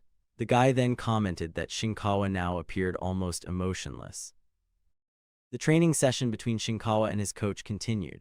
Shinkawa charged forward, but the coach swiftly leaned back, narrowly avoiding the strike. The coach then countered with a leg kick. After a quick tackle, he pushed Shinkawa to the ground. Shinkawa resisted, remaining on his feet.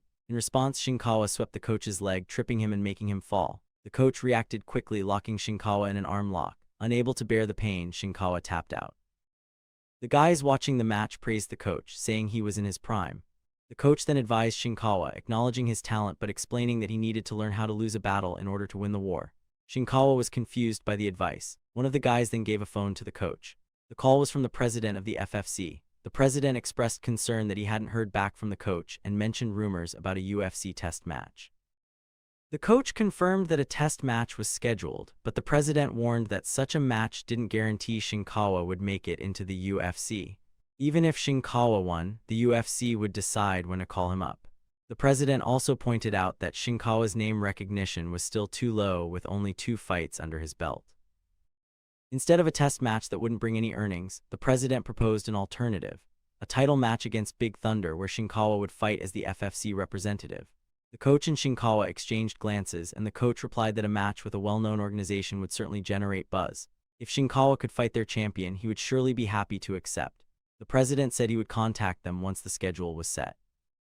The president closed the phone, and the assistant quietly stated that everything was going as planned. She then added that if Shinkawa were defeated by their champion, the UFC might withdraw their interest. The president responded that it would be ideal. However, he also pointed out that even if Shinkawa won, an injury during the fight would prevent him from showcasing his true potential in the test match. A sinister look crossed his face. Meanwhile, in the gym, Shinkawa continued his training. Later in the gym, Shinkawa and his coach sat down to talk. The coach informed Shinkawa that he had transferred 300,000 yen to him. While it wasn't as much as the Oji fight, it was still a significant amount for fighters. The coach explained that if a fighter got injured, they were essentially unemployed until they recovered, and if their mental state was affected, it would be even more difficult to continue fighting.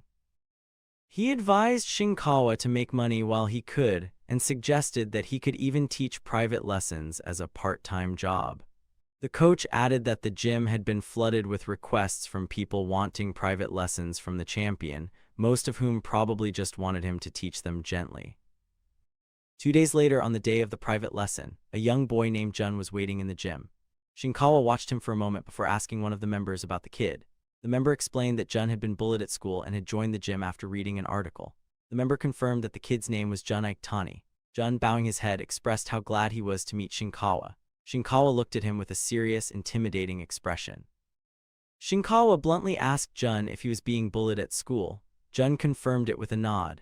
Shinkawa continued, questioning why Jun did not fight back. Jun hesitated, trying to explain, but Shinkawa interrupted and called it admirable. Shinkawa stated that it was proof Jun had been raised well, emphasizing that it was normal not to enjoy hurting others. Shinkawa then addressed Jun's curiosity about his own feelings toward fighting. He explained that he once felt the same way but had since stopped running from fights. Shinkawa decided to teach Jun immediately, choosing boxing as the first martial art, not because it was the strongest, but because it involved the part of the body most resistant to causing harm.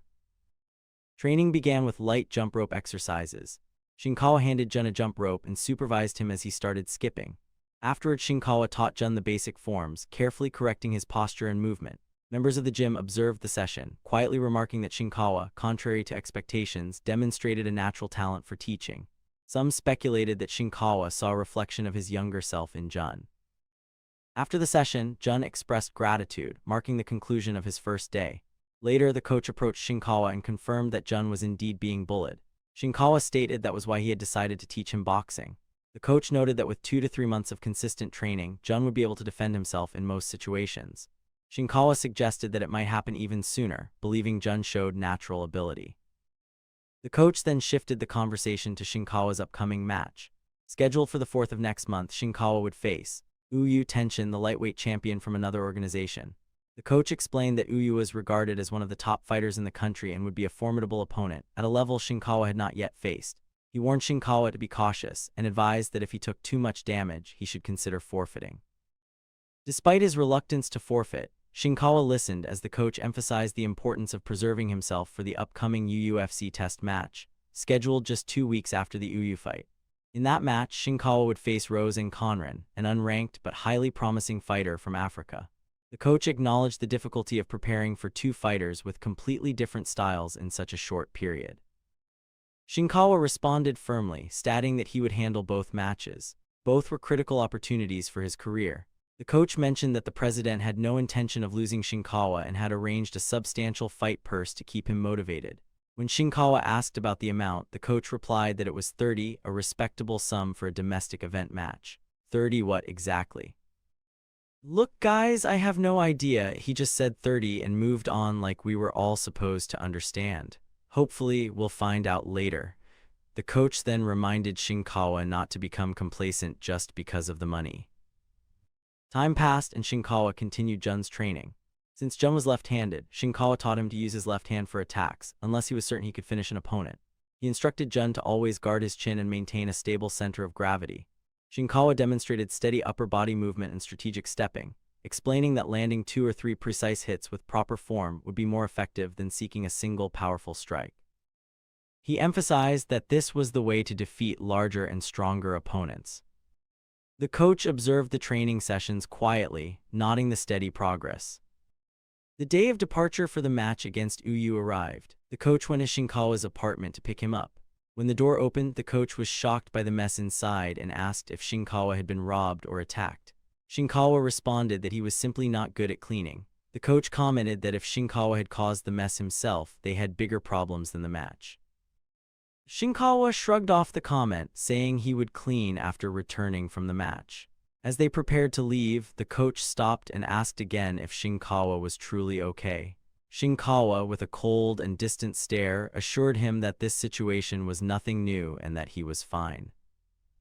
Reluctantly accepting the answer, the coach followed Shinkawa outside, where Takashi picked them up in a car. During the drive, the coach told Shinkawa that he would not ask any more questions until after the match. He urged Shinkawa to speak to him once he had sorted out his thoughts, reminding him that his problems were the team's problems too. Shinkawa acknowledged the words with a brief confirmation, though the coach's worried gaze lingered as they traveled toward the upcoming fight. On the plane, Shinkawa and the coach prepared for their arrival. Shinkawa watched a video of Uyu's past matches, while the coach observed that the momentum of MMA was quite remarkable these days. Uyu was rated even higher than fighters who had already advanced to the UFC, and it was said that Uyu himself was close to joining the UFC as well.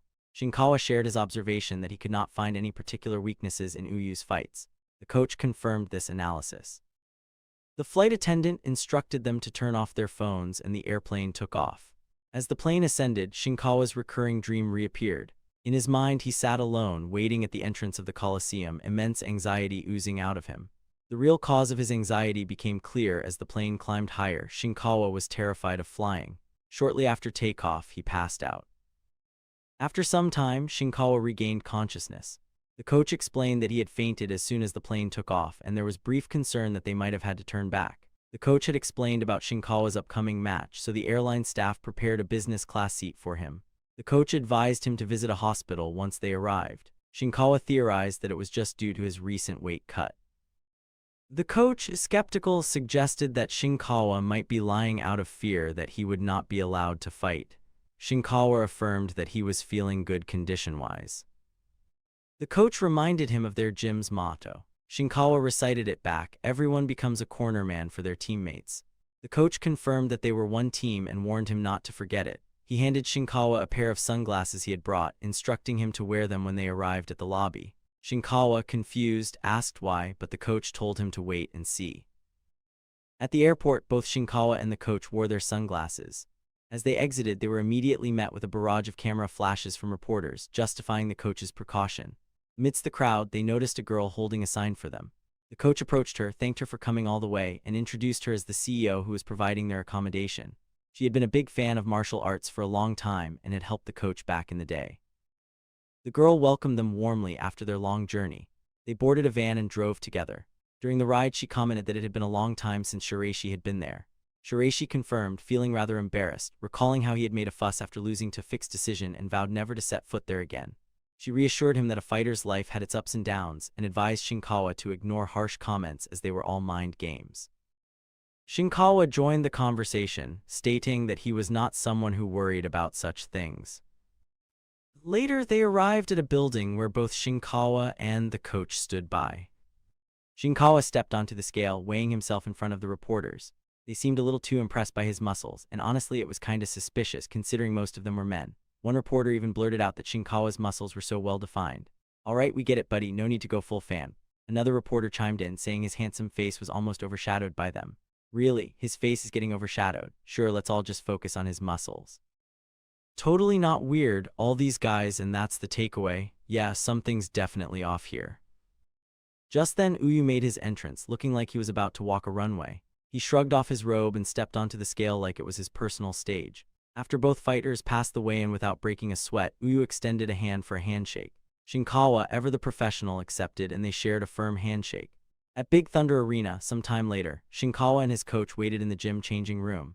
The coach asked about Shinkawa's condition, to which Shinkawa replied he was feeling perfect. The coach continued by warning him that if he got injured during this match, his UFC test match scheduled in 2 weeks would be cancelled. He strictly instructed Shinkawa to prioritize avoiding injury above all else, emphasizing that winning was secondary. An exciting match was good, but it was not the most important thing right now. Shinkawa confirmed his understanding. Reporter Tsuji approached and asked Shinkawa if he had a moment for an interview. She asked how he was feeling and if he could say a few words to his fans. Shinkawa replied that he was feeling good and promised to make it an exciting match for her. In the arena, the match began. Shinkawa entered wearing a robe that looked like it came straight from a Wish.com superhero costume collection. It wasn't quite cape-worthy, but it sure had something. The crowd chanted enthusiastically for him. Then Uyu made his entrance, and the fans erupted into a frenzy, chanting his name with wild enthusiasm. He soaked it all in, flashing a confident grin as he waved to the crowd, clearly enjoying the attention. Shinkawa, standing quietly off to the side, watched silently, his expression unreadable. The two fighters locked eyes, their gaze intense and unwavering, as if daring each other to make the first move. The tension between them was palpable, the silent showdown speaking louder than any words could. Uyu's smirk barely flickered, while Shinkawa stood motionless, his eyes burning with quiet determination. Then, the announcer's voice cut through the silence, breaking the fierce stare-off. He began with the blue corner, introducing Shinkawa Kento as the youngest and fastest fighter to claim the FFC Lightweight Championship title. In the red corner, the announcer introduced Uyu Tenshin as the strongest and greatest fighter in history. He was the Big Thunder Lightweight Champion, having successfully defended his title a record 8 times, undefeated, and undisputed king of the ring. Yeah, the bias in the announcer's tone was definitely noticeable. The man was practically worshipping Uyu. The referee brought both fighters to the center. Uyu began his mind games, telling Shinkawa that he probably had never faced a proper opponent before and hoped he would not disappoint him, exuding a menacing presence before returning to his corner. Shinkawa replied that he too was expecting a lot from the fight. Reporter Tsuji commented that Uyu's aura was completely different from yesterday's weigh-in, where he had appeared calm. Today, he resembled a beast. The referee signaled the start of round 1. Both fighters swiftly charged toward each other. Uyu threw the first punch, but Shinkawa guarded himself, raising his arms and not moving. Uyu quickly transitioned into a leg kick, but Shinkawa lifted his leg at the right moment, dodging it perfectly.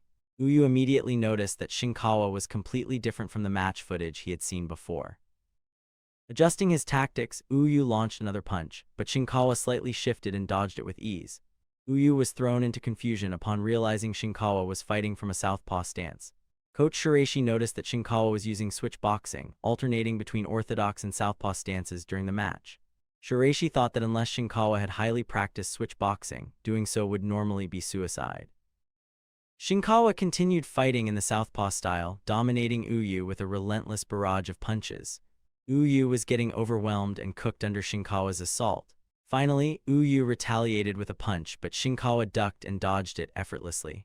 Both the coach and reporter Tsuji were baffled, wondering when Shinkawa had learned perfect switch boxing. The coach then realized that Shinkawa must have picked up the southpaw stance while helping teach Jun, another southpaw fighter. Even so, he questioned whether it was even possible to learn it to such perfection so quickly. Meanwhile, in the ring, Shinkawa continued to destroy Uyu. Uyu contemplated how a simple switch hit could fool him so easily. Frustrated, he charged at Shinkawa with full force. However, Shinkawa stopped him cold with a powerful punch. Uyu refused to back down and immediately retaliated with a leg kick, but Shinkawa once again raised his leg at the perfect moment, dodging it with ease. The crowd watched in stunned silence as Uyu, the undefeated champion, was being tossed around. The fierce battle continued. Shinkawa pressed the offensive, pushing Uyu to his limits. In desperation, Uyu used his leg to pivot and launched a spinning backfist aimed at Shinkawa. Yet Shinkawa tackled Uyu, halting the attack and shoving him backward. Uyu, amazed by Shinkawa's strength, adapted quickly. He grappled for Shinkawa's hips, attempting to break the tackle. Uyu succeeded in separating himself from Shinkawa. Uyu threw a punch without hesitation, but Shinkawa was already prepared. With devastating force, Shinkawa landed a blow squarely on Uyu's face, brutally damaging him. And honestly, that looked like it hurts. Realizing the danger he was in, Uyu acknowledged that unless he stopped this relentless attack, he would be finished.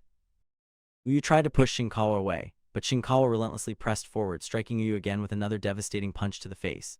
Bruised and battered, Uyu somehow found the will to keep going. But with each blow, his face looked like it was having a very rough day. Shinkawa calmly parried each attack, deflecting Uyu's blows with precise movements, then counterattacking mercilessly, always aiming for Uyu's face. Because really, why not hit the same spot again, right?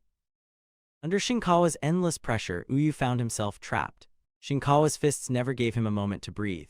Desperately, Uyu used his leg to push Shinkawa away once more, but Shinkawa grabbed hold of his leg mid-motion. From the sidelines, Coach Shiraishi and reporter Tsuji shouted in excitement, fully immersed in the chaos unfolding before them. Without hesitation, Shinkawa punched Uyu's face yet again. Seriously, at this point, Uyu might want to invest in some facial protection. He then released Uyu's leg and instantly shifted his stance, ready to attack once more. Uyu, however, retaliated by injuring Shinkawa's right eye. Blood streamed down from the wound, impairing Shinkawa's vision. Despite the injury, Shinkawa stood firm with an unyielding presence. Blood dripping from his eye, he charged at Uyu, throwing a barrage of punches without pause. Uyu, overwhelmed and terrified, wondered if Shinkawa was trying to kill him. Each punch came harder and faster, leaving no room for escape. Honestly, it was starting to feel like Uyu was just too familiar with the inside of a punching bag. When the flurry of blows finally paused, Uyu tried to reposition himself, but Shinkawa struck him once more in the face. Oh look, another punch to the face, what a surprise! Uyu's consciousness slipped away. Shinkawa remained standing beside the defeated Uyu, his expression dark and menacing. The referee quickly intervened, stopping the fight and declaring it over. Shinkawa glanced at his own hand, now soaked in blood. Slowly, he looked around the arena, his body trembling with pain and exhaustion. In that moment, as the weight of the battle sank into him, Shinkawa recognized the blood and pain for what they were, proof that he was alive. Lifting his gaze upward, Shinkawa allowed himself a faint, weary smile. The moment the fight ended, Shinkawa's coach and team rushed into the cage. Without hesitation, the coach scolded Shinkawa harshly, upset that he had sustained an injury. Shinkawa explained bluntly that this was precisely why he had finished the match quickly. After checking his condition carefully, the coach's anger subsided, and he praised Shinkawa for a job well done. In the opposite corner, Uyu sat quietly while being treated. His thoughts churned bitterly. He realized he had been genuinely afraid of Shinkawa during the fight. Even though he had worn a brave face to avoid being overwhelmed by the man's fighting spirit, deep down he knew he had been completely outmatched. Elsewhere, Jun watched the replay of the match with excitement. He celebrated with a loud cheer, catching the attention of a girl sitting next to him. The girl, clearly disturbed by the brutality of what she had just seen, commented that it was barbaric. Upon learning that Jun was actually learning this very sport, she looked at him with even greater disbelief. Jun, however, remained proud, declaring that the fighter she had just watched was his coach. Back at the arena, Uyu approached Shinkawa after the fight. He extended his hand, acknowledging Shinkawa's strength and offering his congratulations. Shinkawa accepted, and Uyu raised Shinkawa's hand high into the air to signal the rightful victor. The crowd erupted into cheers so loud it seemed to shake the entire arena. The announcer handed the microphone to Uyu to share his thoughts about the match. Uyu stated that he had poured everything he had into his training, but Shinkawa's overwhelming strength made it feel as though he had been fighting someone from another world entirely. Although the result had not been in his favor, he promised that he would come back stronger. He bowed his head deeply to the crowd, earning a wave of supportive applause. The scene shifted to the changing room. Shinkawa sat while being treated, his coach still fuming. The coach grumbled that the organizers were cheapskates for not even handing the microphone to the winner. According to the reporter, the event organizers were frustrated because they had spent so much money promoting the event, only for Shinkawa to win and upset their plans. The reporter noted that it was fortunate Shinkawa had secured a TKO victory in the first round. Judging by the atmosphere, if the fight had gone to decision, the judges might have leaned heavily in favor of the promoted fighter.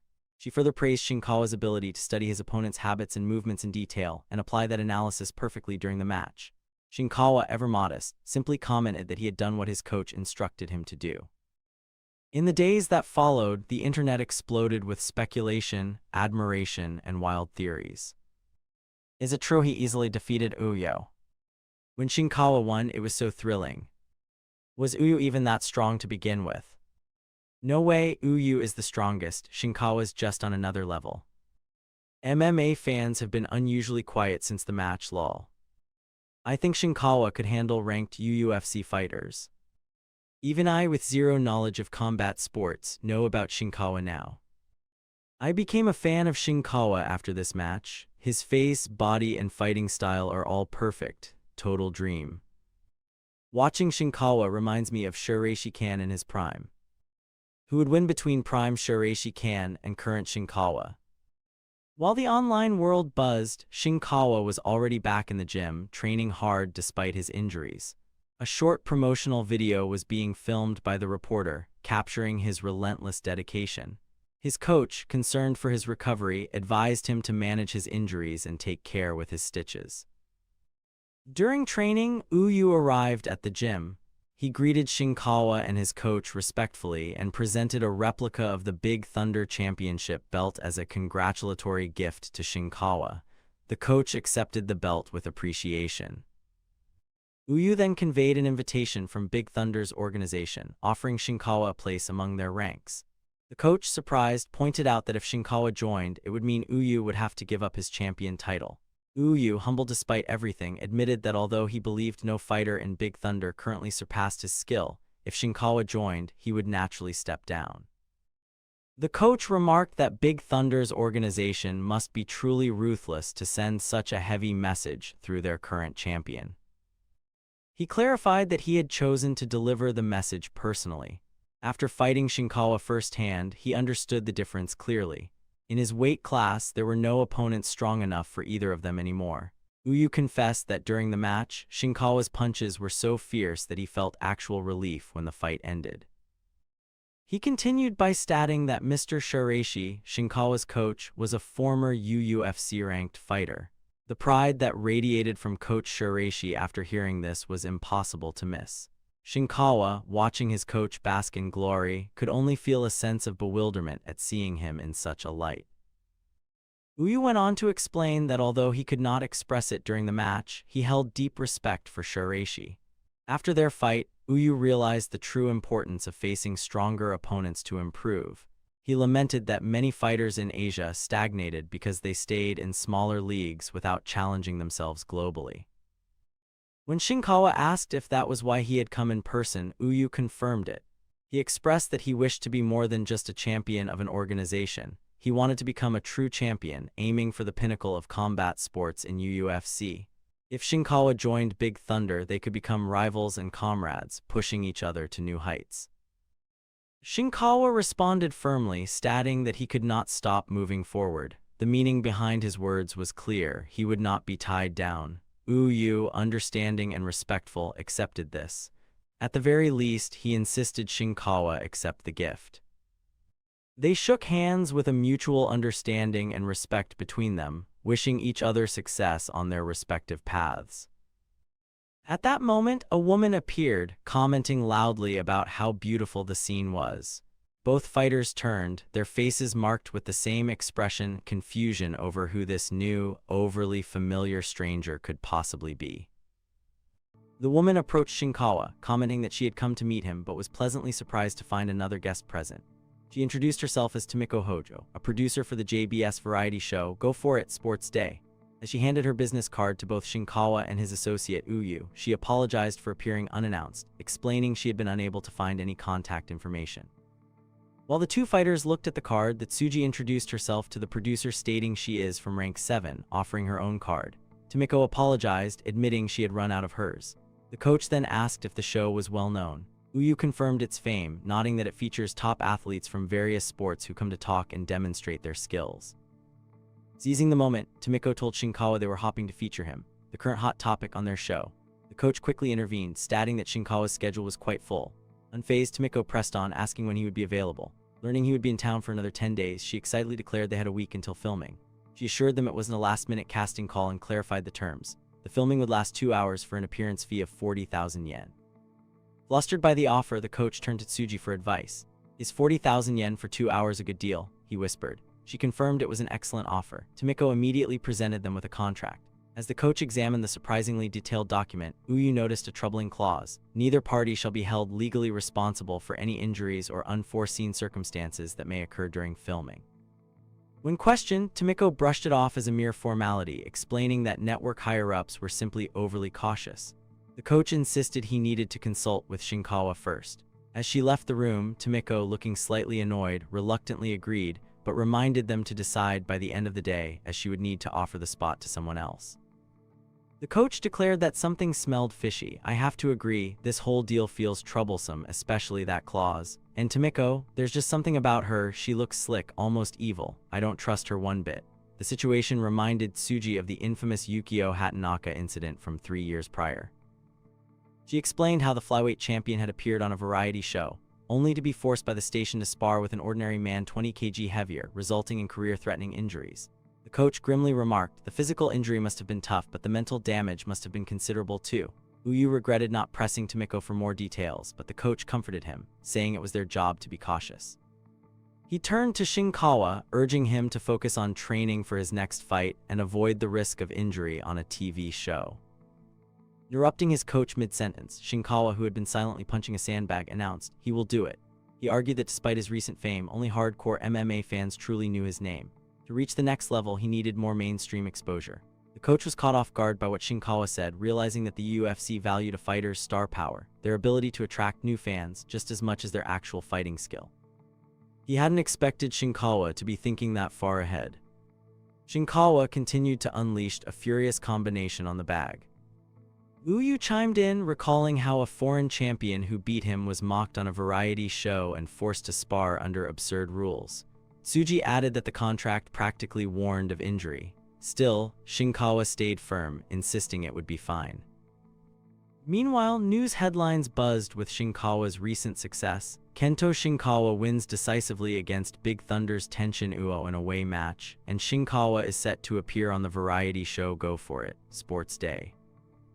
The news reached the FFC executive meeting and the president was very angry. He shouted, "He's going on TV without telling us. This is disrespectful."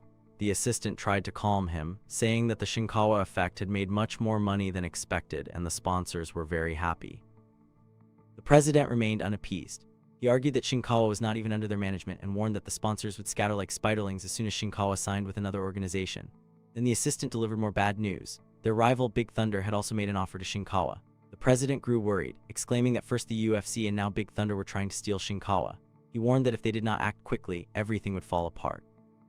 With grim determination, the president issued his orders. He instructed them to find Shinkawa's weakness before he signed with the UFC. He believed even the strongest fighters had weaknesses and matchup problems. If necessary, they should bring in someone from a higher weight class or a different fighting style. He empowered them to use any means necessary to find a fighter who could defeat Shinkawa.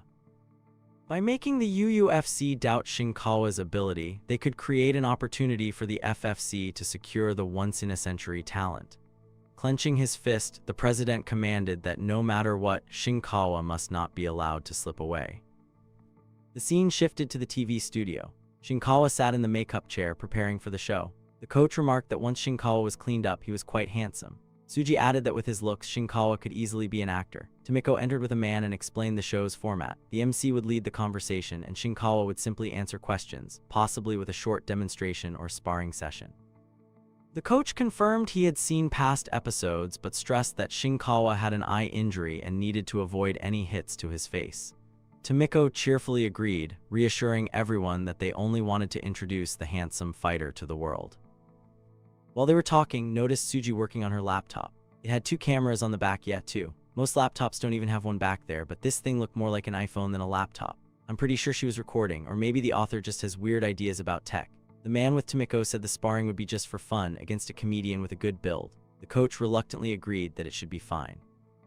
The show began with two hosts shouting enthusiastically, "Go for it, Sports Day!" The male host introduced the special guest with great excitement. "Today's guest is this man, the hot topic handsome fighter, Kento Shinkawa." Backstage, the coach felt a wave of apprehension. He warned Shinkawa that if anything felt off, he should withdraw immediately. Shinkawa silently nodded, but his distant reply only increased the coach's unease. As Shinkawa walked toward the stage, his inner thoughts revealed his struggle. The hallucinations and panic were still ongoing. He caught his reflection in a passing mirror, feeling a wave of dissociation. What was real and what was false? He knew he had to find out for himself as he stepped forward, his expression calm and focused. In the studio, the female host asked Shinkawa the final question of the segment. It was an unusual one. Who would win in a fight between a professional fighter and a much larger average person? She laughed, saying it was such an interesting question that they wanted to test it live, right here, with the strongest fighter they knew, Shinkawa. She then explained she had already gotten his permission in advance for a sparring session and asked him to confirm. Shinkawa nodded calmly, saying it would be fine as long as it was a light demonstration. The male host jumped in, telling Shinkawa that there were two comedians backstage eager to face him. Just in case the match ended quickly, they had brought in a second participant so the show wouldn't be over too soon. Upon hearing this, the coach's expression hardened with irritation. The host then gave the signal and the two comedians entered. The comedians stepped forward with heavy, confident footsteps. They didn't say a word, but their body language made it clear they were there to fight.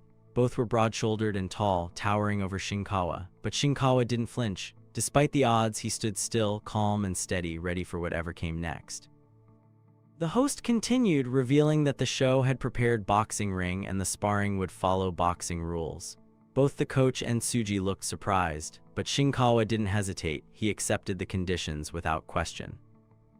Tsuji turned to the coach. "It's still a combat sport. That should be fine, right?" she asked. The coach shook his head. "MMA and boxing are completely different. Just because you're good at running doesn't mean you can play soccer right. Even if there's some overlap, they're different games entirely." He explained that in MMA, if an opponent rushed in, a fighter could create distance with kicks or use clinch techniques to regain control.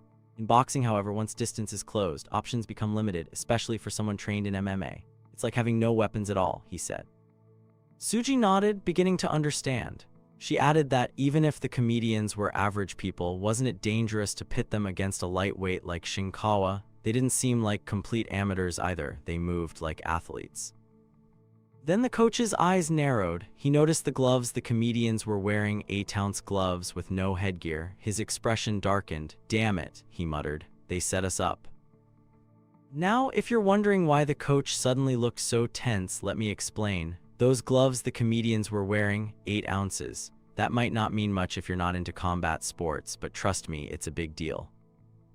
See, lighter gloves like these don't cushion punches much. They're designed for serious, competitive fights, not friendly sparring. Less padding means more force goes straight into the opponent, and with no headgear, that's just asking for trouble.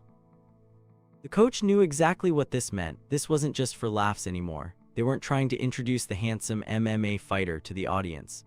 No, this was a setup, a trap dressed up as entertainment. Two heavy, athletic guys, boxing rules, small gloves, no protection, everything was designed to push Shinkawa into a corner. And the worst part, most people wouldn't even notice, but the coach did. He saw it clear as day, and now so do you. At that moment, Shinkawa placed his mouthguard in. One of the comedians, grinning widely, scoffed, "We don't care if you're some top MMA fighter or whatever. In the ring, we're regulars on the national boxing team. This is our turf." The comedian raised a hand, signaling for Shinkawa to enter the ring. Without hesitation, Shinkawa stepped forward, accepting the challenge. Those around him were stunned at how quickly he agreed. The female host suddenly shivered. "You okay?" the male host asked. She spoke quietly, her eyes still locked on Shinkawa. His expression unsettled her. It wasn't angry or intense, just calm in a way that felt unnatural.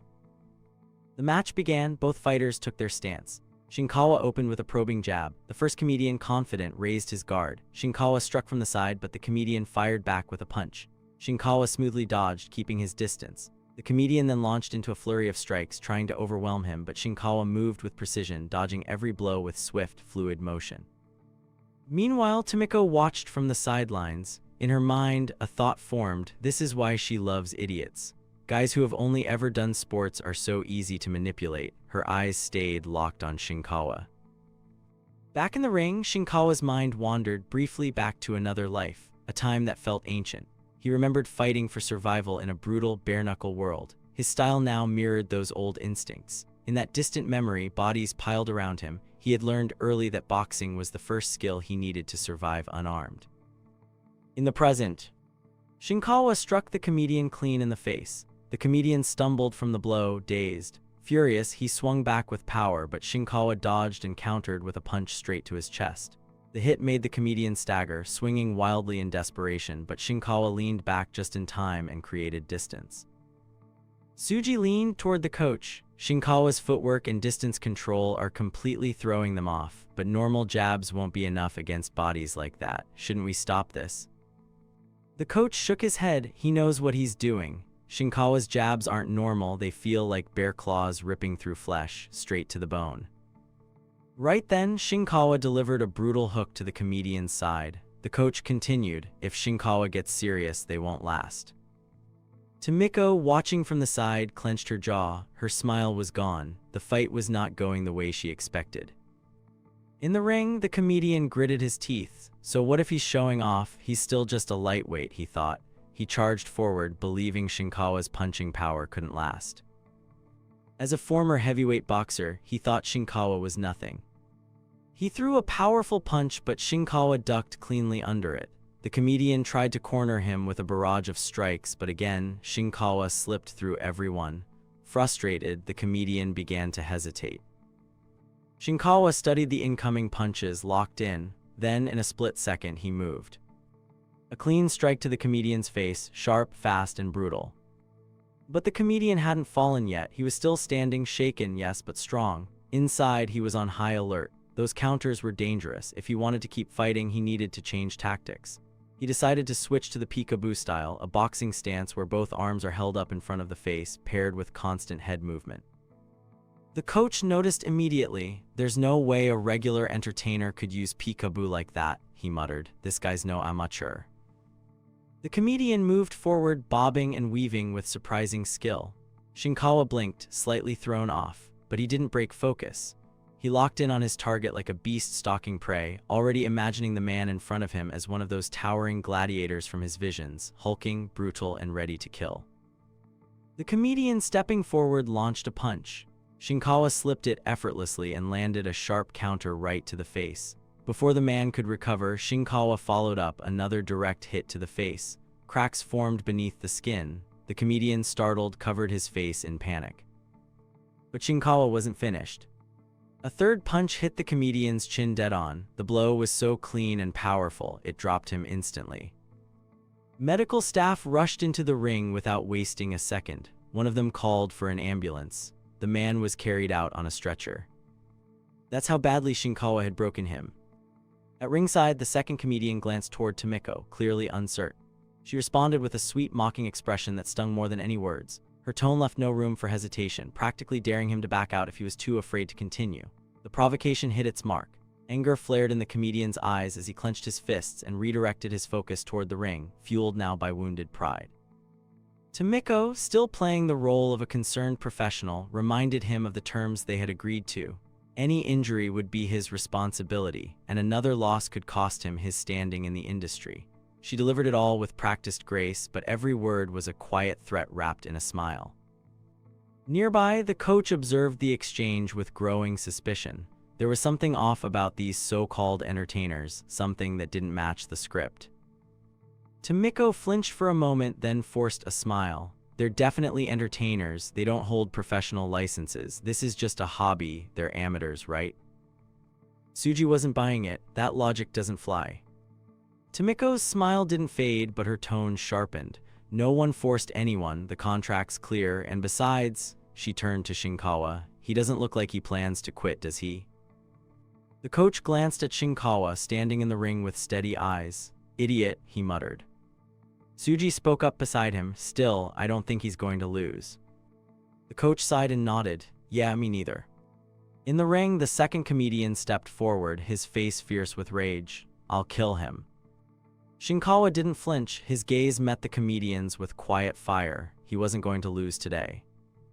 The bell rang. The second comedian attacked with a straight punch. Shinkawa ducked and stepped forward to counter, but the man swung wide, forcing Shinkawa to step back and lean away. The coach watched intently, noting the shift in pace. The opponent had grown more cautious, relying on his size and the constraints of boxing rules to gradually wear Shinkawa down. It was a slow, deliberate strategy, one designed to drain stamina, not finish the fight quickly. Tsuji asked what should Shinkawa do. If he slips up even once, it could end badly. He needs to wait for an opening. Shinkawa remained composed, arms lifted in a tight guard mirroring his previous opponent's stance. The coach narrowed his eyes, recognizing the form peekaboo. It was a risky choice, especially against a heavyweight. Before he could process it further, Shinkawa lunged forward.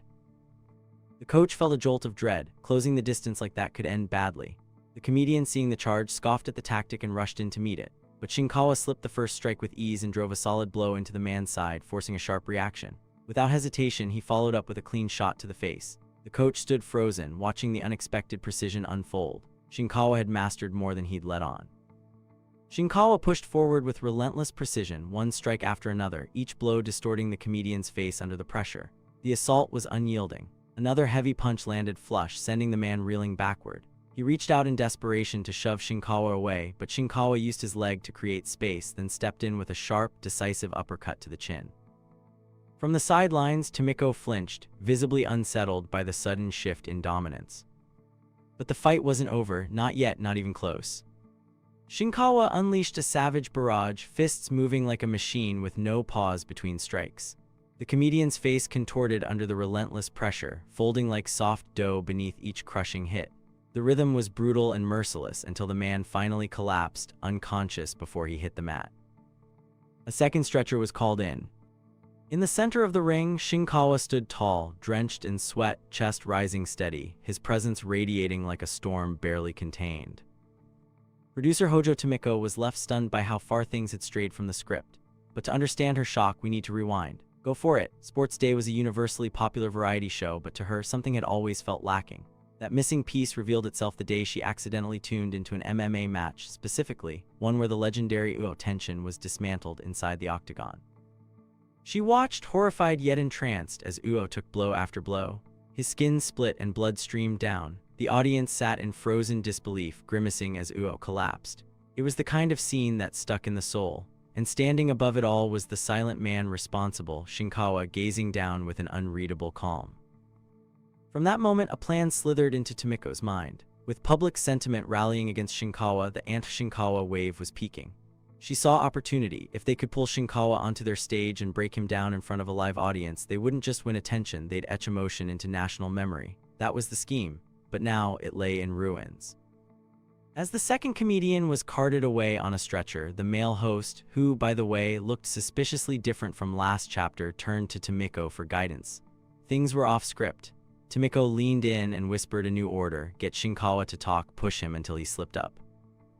The host hurried over and asked Shinkawa why he had hit so hard that his opponent needed hospitalization. Shinkawa answered plainly. The man was a heavyweight, he responded accordingly. The host pushed again, reminding everyone they were just comedians. But Shinkawa, stone-faced, replied that if it was a joke, it didn't look like one without raising his voice. Shinkawa turned toward Tomiko and delivered a cutting remark. If their goal was to make a fool out of him, they should have brought more comedians. Then, with steady steps and calm resolve, he began to walk away. Each step echoed with quiet defiance, leaving no doubt that he wasn't about to entertain their games any longer.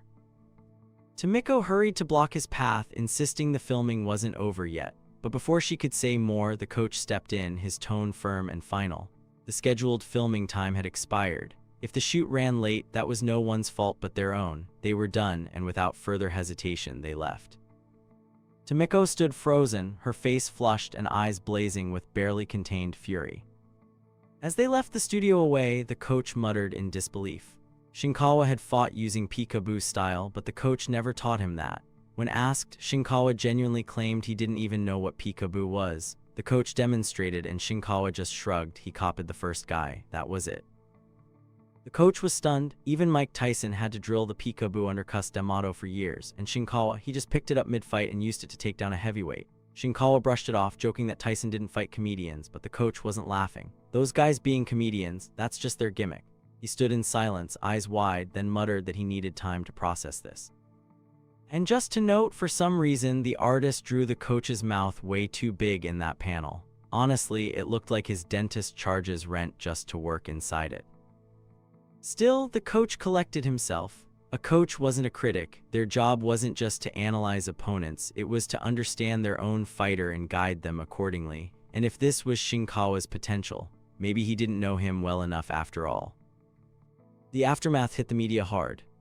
Some of the articles stated, "Comedian suffers brain damage after facing MMA champion Shinkawa on live TV."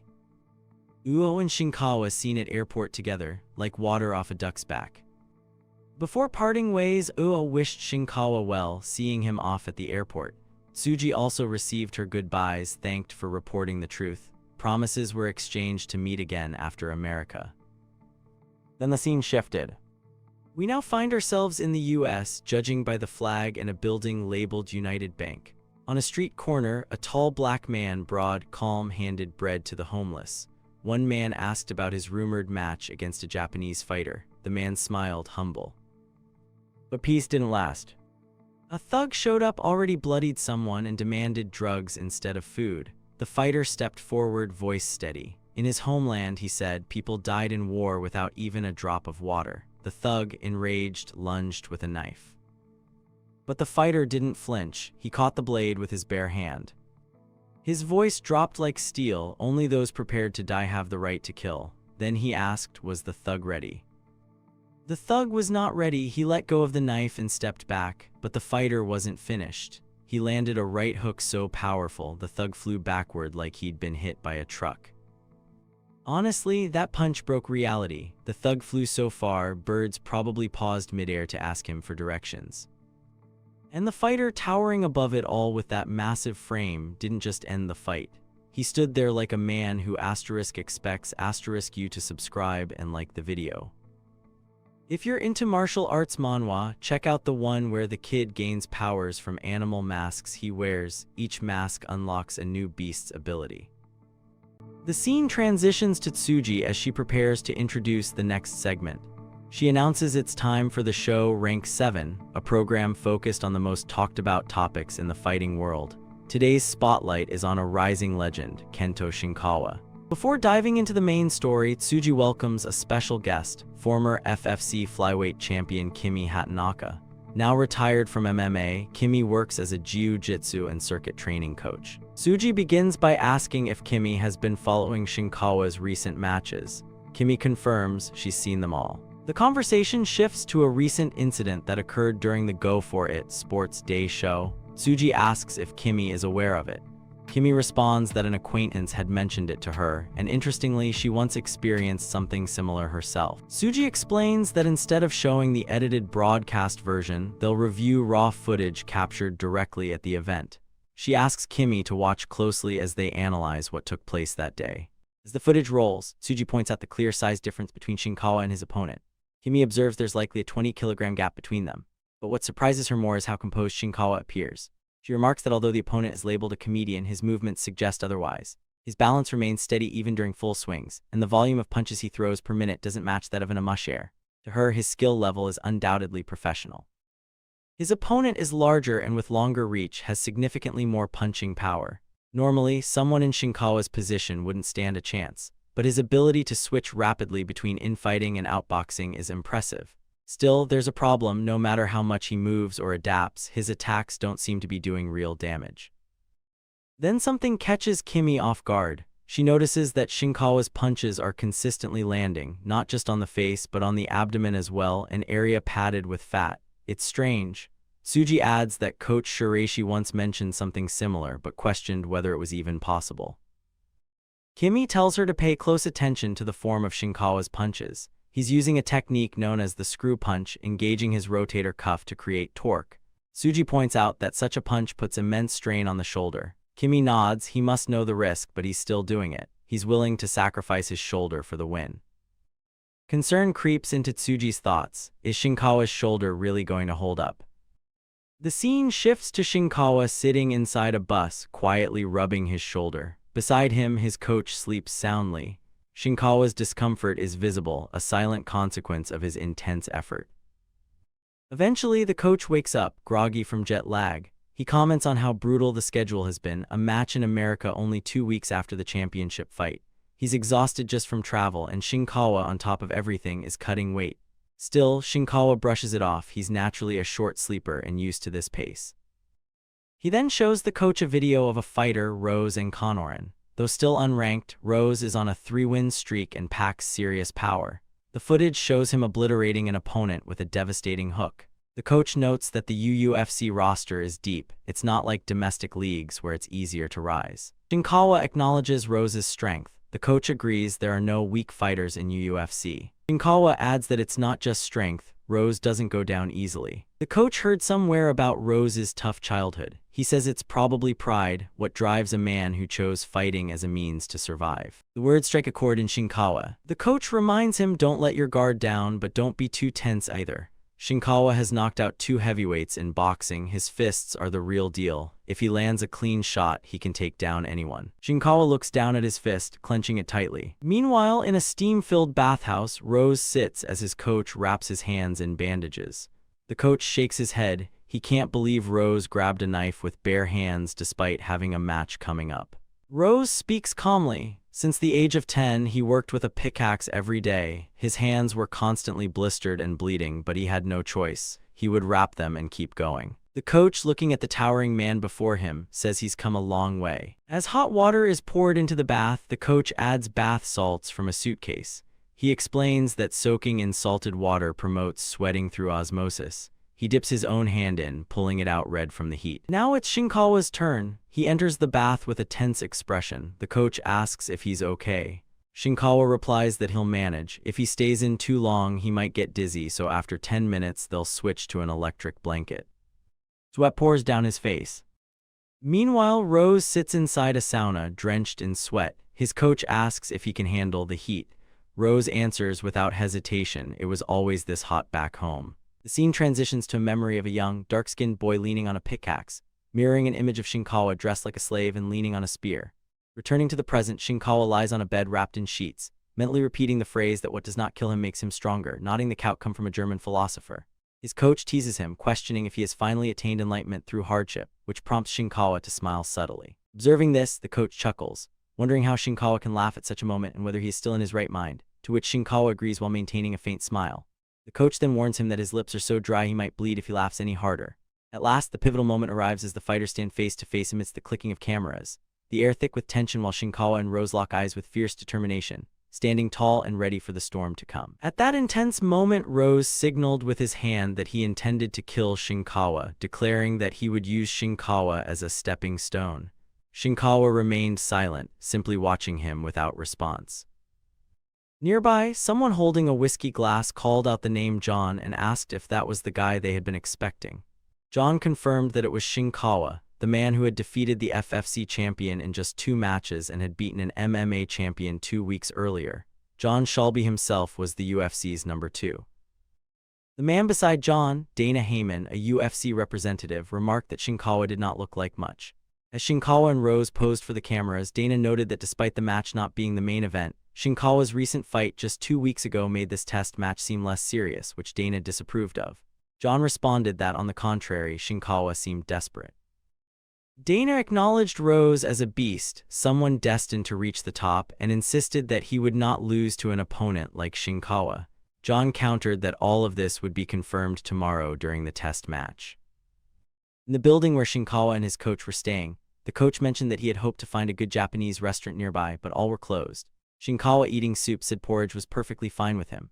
The coach intently watched Shinkawa eat, then noticed something and asked him to raise his right hand. Shinkawa trembled as he complied. The coach asked since when it had been hurting. Shinkawa admitted that his right arm hurt slightly when throwing a punch.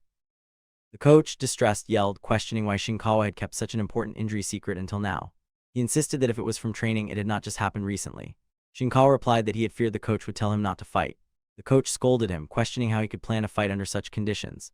Taking responsibility, the coach admitted he should have noticed without being told and sighed, lamenting how reckless it was to schedule a match with only a 2-week break. He confessed to being too greedy when Shinkawa claimed he could manage it and warned that even tough humans have limits, implying that Shinkawa might regret this decision for the rest of his life. Shinkawa then called the coach and explained why he had not given up despite losing 10 times in a row. He said it was because the coach had always been there to support him, and that the belief someone had in him was something he had never experienced before. Hearing this, the coach was surprised and asked why Shinkawa had gone this far, questioning whether the match was more important than his entire career as a fighter. Shinkawa confirmed it was, stating that fighting was what he lived for. The coach expressed surprise again, and Shinkawa continued, saying he did not care about his current condition or his right shoulder. He was not defined by it. The coach expressed dissatisfaction with this answer, but Shinkawa grabbed the coach's hand and placed it near his heart, asking if he understood now. The coach replied that he understood better than anyone how significant this opportunity was, which was why he was so upset with himself. Frustrated and holding his head, the coach admitted there was nothing he could do. Calmly, Shinkawa replied that was not true and assured him he was not alone, adding that their support was more than enough. The coach relented, patting Shinkawa's head and suggesting that if this was how he felt, perhaps he should try listening to him for once. The next day elsewhere, Rose trained with his coach, declaring his intention to tear the Asian fighter to shreds. His coach hyped him up, urging him to fight as if his life depended on it and to beat his opponent to a pulp. Rose continued his training with determination as his coach commented that Rose was fighting for this day and should give it his all. Rose confidently claimed to be the strongest in the world and persisted with his training. At the arena, with half the seats filled, Shinkawa wrapped his hands in the dressing room. The coach asked if the wrapping was too tight but advised that he would not tell Shinkawa to hold back. If the coach were going to say that, they would not have come this far. While wrapping Shinkawa's hands, the coach warned that if Shinkawa lost due to injury, he would not have won anyway. He emphasized that it did not matter whether the opponent was Rose, Wine, or anyone else. Losing to an unranked fighter would mean Shinkawa might as well pack up and go home. The coach urged Shinkawa to fight with the resolve to kill his opponent even if it meant sacrificing his body, assuring him the referee would stop the fight if it became too dangerous. With determination, Shinkawa and his coach exchanged a resolute stare.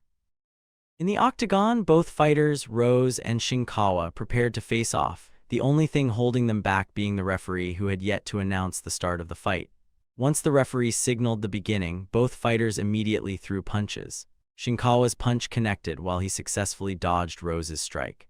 Before the first strike is thrown, we rewind just a bit. The arena roars, the announcer's voice booms across the stadium, setting the tone for what's to come. The announcer introduced the fighters to the roaring crowd, declaring that the wait was finally over for fans across the nation. In the blue corner stood an MMA fighter, measuring 5 feet 10 inches tall and weighing in at 155 pounds, Shinkawa Kento, who remained unreactive. In the red corner was a kickboxer with a professional record of 3 wins and no losses, standing at 5 feet 11 inches and also weighing 155 pounds, Rose Incarnated, who raised his hand and roared like a beast. At a homeless shelter in San Francisco, people cheered loudly in support of their Rose. One of them encouraged others to place their bets before the match started, but a woman interrupted, scolding them and reminding them that someone had just been caught betting and was now trying again. The man replied that no one would bet on anyone but Rose anyway, so it wouldn't even count. Back at the arena, John remarked that Dana could probably tell the betting odds just from the crowd's cheers. He guessed the odds were around 7-3, but Dana disagreed, estimating them at 9-1. Dana added that even if the match wasn't the main event, it still needed some excitement, and as long as it wasn't boring, they should be grateful. The referee then addressed the fighters, asking if they were ready and instructing them to fight fair and square. After they touched gloves, he signaled for the match to begin. Both throw punches instantly. Shinkawa's punch connects while dodging Rose's punch. The coach, the audience were all shocked that the one that received the punch was Rose while Shinkawa dodged. Rose was startled when he realized that Shinkawa is using southpaw. The coach thought it made sense. If Shinkawa's right arm was compromised, using a southpaw stance was the right choice. Shinkawa launched a straight punch, but it missed, allowing Rose to counter and drive forward, pushing Shinkawa back. Rose believed Shinkawa was trying to win with southpaw and continued his assault, but Shinkawa remained unfazed. Both fighters paused momentarily, staring each other down. Rose's coach instructed him not to trade blows and to circle out, while Coach Shiraishi noted that Rose was quick to adapt, moving like someone with experience fighting southpaws. Rose believed that Shinkawa had switched to southpaw out of fear and that his coach's strategies wouldn't work on a true southpaw like him. From the moment Shinkawa approached with such a passive trick, Rose felt he had already won. Shinkawa threw another straight punch, but Rose narrowly dodged it. Without hesitation, Shinkawa followed up with a punch using his right arm, which Rose easily evaded. Shinkawa felt pain shoot through his arm, and Rose quickly noticed the lack of power in Shinkawa's strikes. He began to suspect that Shinkawa was only faking a southpaw stance to hide an injury in his right arm and resolved to stop holding back. Rose launched a devastating punch that landed hard.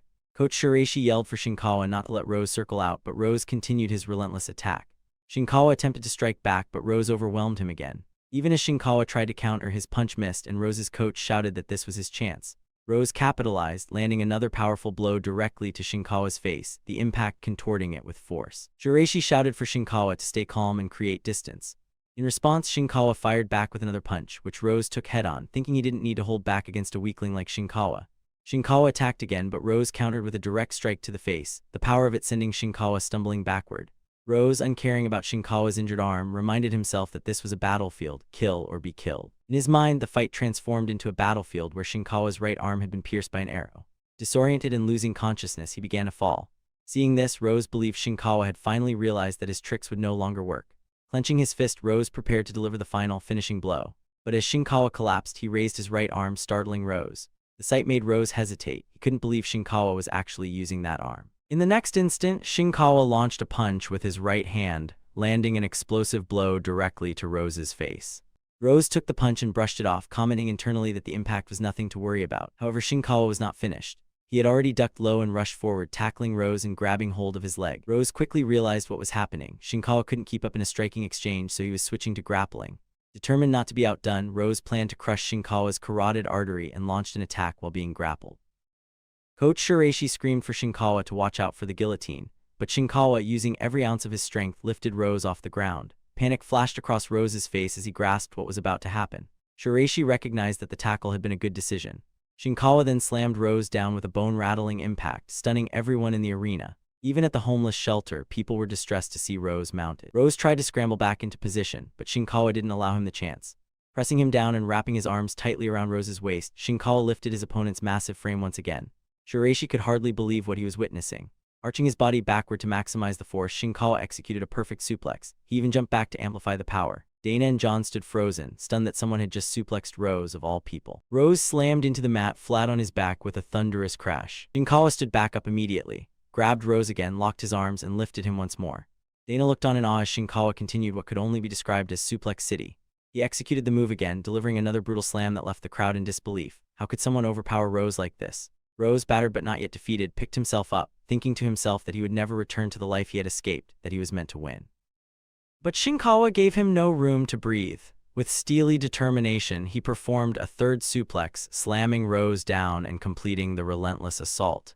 Dana, watching from ringside, could barely contain his excitement. Without hesitation, Shinkawa transitioned into an arm lock, twisting Rose's limb with calculated pressure. Rose began to feel immense pain as his coach shouted for him to tap out before his arm broke. Shinkawa maintained control, locking the joint and forcing it to bend unnaturally, tightening his hold and preventing any escape. At last, Rose tapped out. The referee quickly moved in to signal the end of the match. The entire arena fell into stunned silence, frozen by the unexpected outcome. Shinkawa stood tall over the defeated Rose, while Rose, flat on his back, reflected on how he had always entered each match prepared to kill, believing that if he didn't, he would be the one to die. But now he wondered, what exactly was Shinkawa fighting for?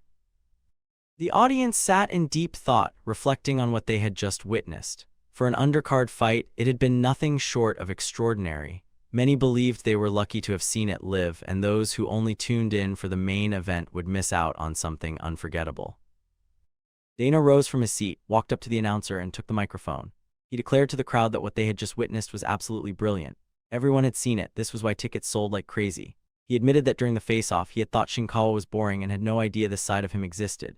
Shinkawa said nothing, standing in silence. Dana teased him, asking if he had turned into a shy little girl after the match, urging him to say something. Shinkawa stood tall as Dana pointed at him and declared that he was the true star of the night, that there was no need to even watch the main event because Shinkawa had already stolen the show. Shinkawa then asked if that meant he could fight in the UFC.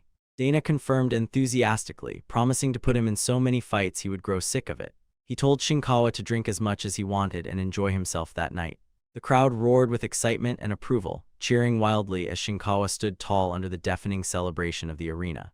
That night at a nightclub, the music pounded and lights flashed in every direction as bodies moved in rhythm, dancing close together in a room thick with heat, motion, and energy.